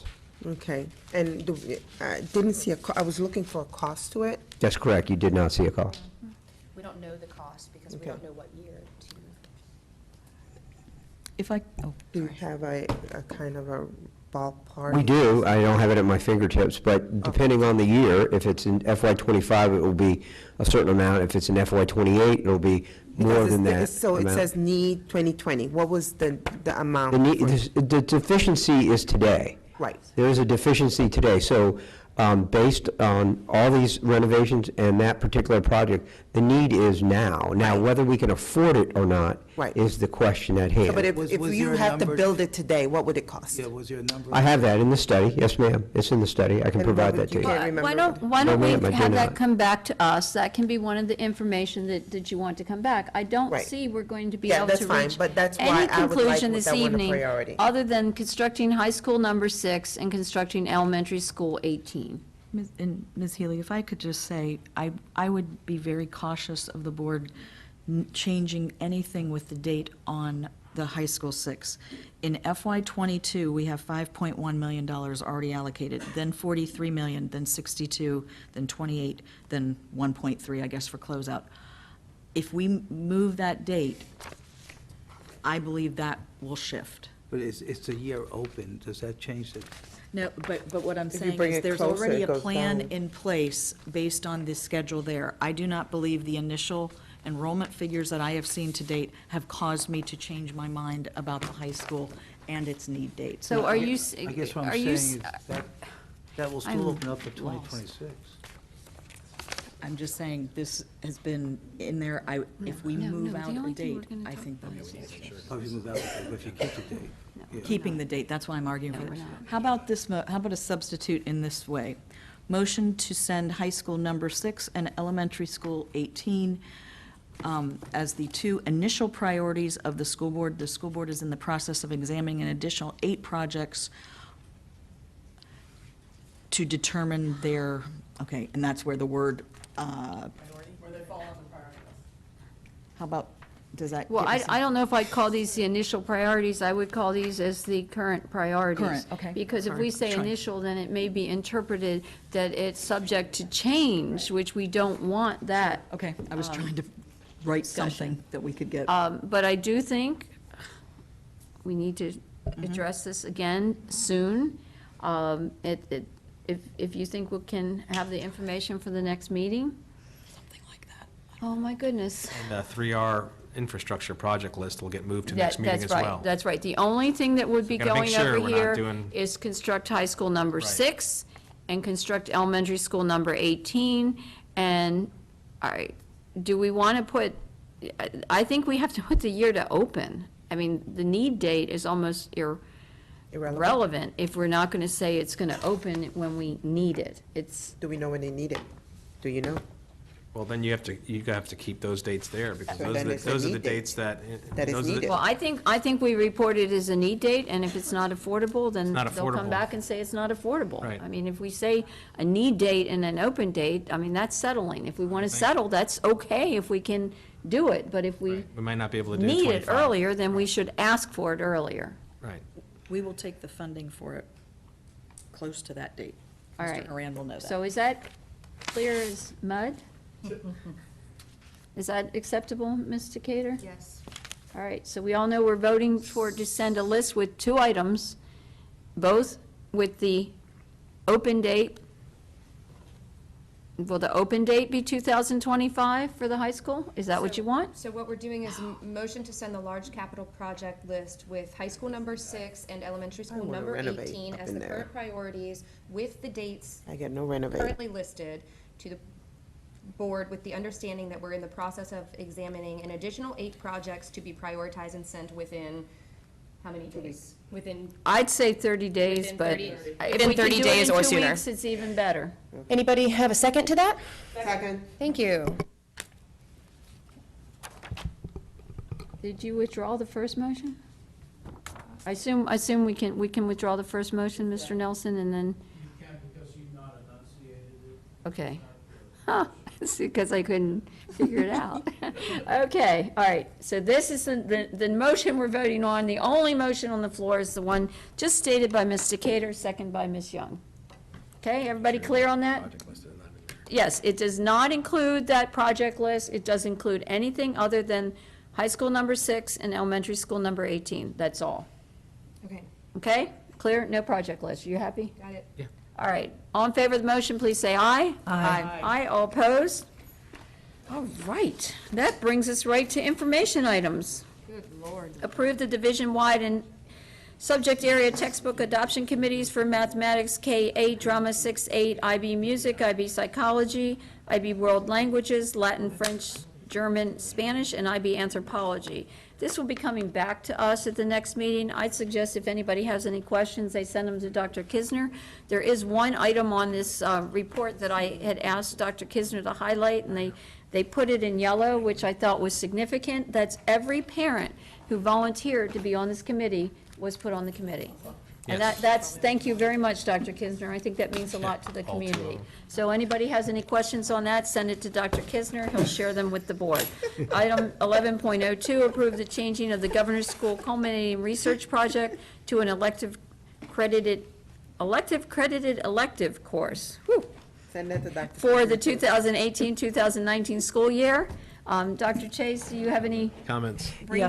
Yeah, I did want to say that when I asked, and I'm the person who asked for this to be brought to the board, I was thinking next year, not this year, because the course is not currently in the program of studies. So somewhere in the translation, things got shifted. But what we had a meeting, the first meeting of the governing board, and it was revealed that 3 of the 4 participating counties give an elective credit for culminating, but Stafford does not. And so the Virginia Department of Education gifted coordinator in charge of governor's schools really encouraged that as a regional program that all the regions should be doing the same thing. So that's what I put forward. And I invited the new director, Jennifer Grigsby, to come answer any questions if people have any questions. I have a quick question for you. I think it was sent to all of us by a constituent asking us if there's an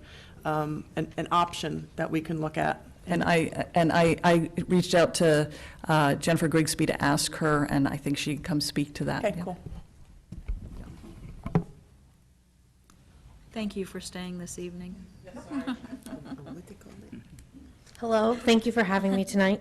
I did speak with Dr. Chase earlier about that question, and so I think it would be feasible for students who would fall under kind of the grandfathered, which would be this year's current sophomores and juniors. They could elect to either take the course pass-fail, or they could elect to take it and get their actual numerical grade. So it would just be the matter of making two different sections in Synergy. One would be pass-fail, one would be numerical, and so then they could still show on their transcript that they are completing a research course. So this is for next year though, right? Because I do, and I emailed her over the weekend, right? An opportunity to have a conversation with all 5 high school principals. Okay, so there's real understanding. Yes, ma'am. I didn't meet you yet, so I would like to meet you. All right, well, this will be coming back to us with the change in the timing. Not at all effective for this current year. Okay? When it comes back, any questions, send them to Dr. Kisner. Any other questions? If not, we will announce the upcoming meetings. We're going to have a busy week. October 15th at 6 p.m., the FAB-C is meeting. October 17th at 6 p.m., the listening tour at Hampton Oaks. October 18th at 4 p.m., the Discipline Committee, and October 23rd at 7 o'clock. We'll be back here for the meeting, and stay tuned because I will be shocked if we don't have a work session before the meeting. We are now adjourned. 10 o'clock, not bad. Do you know where your school board member is?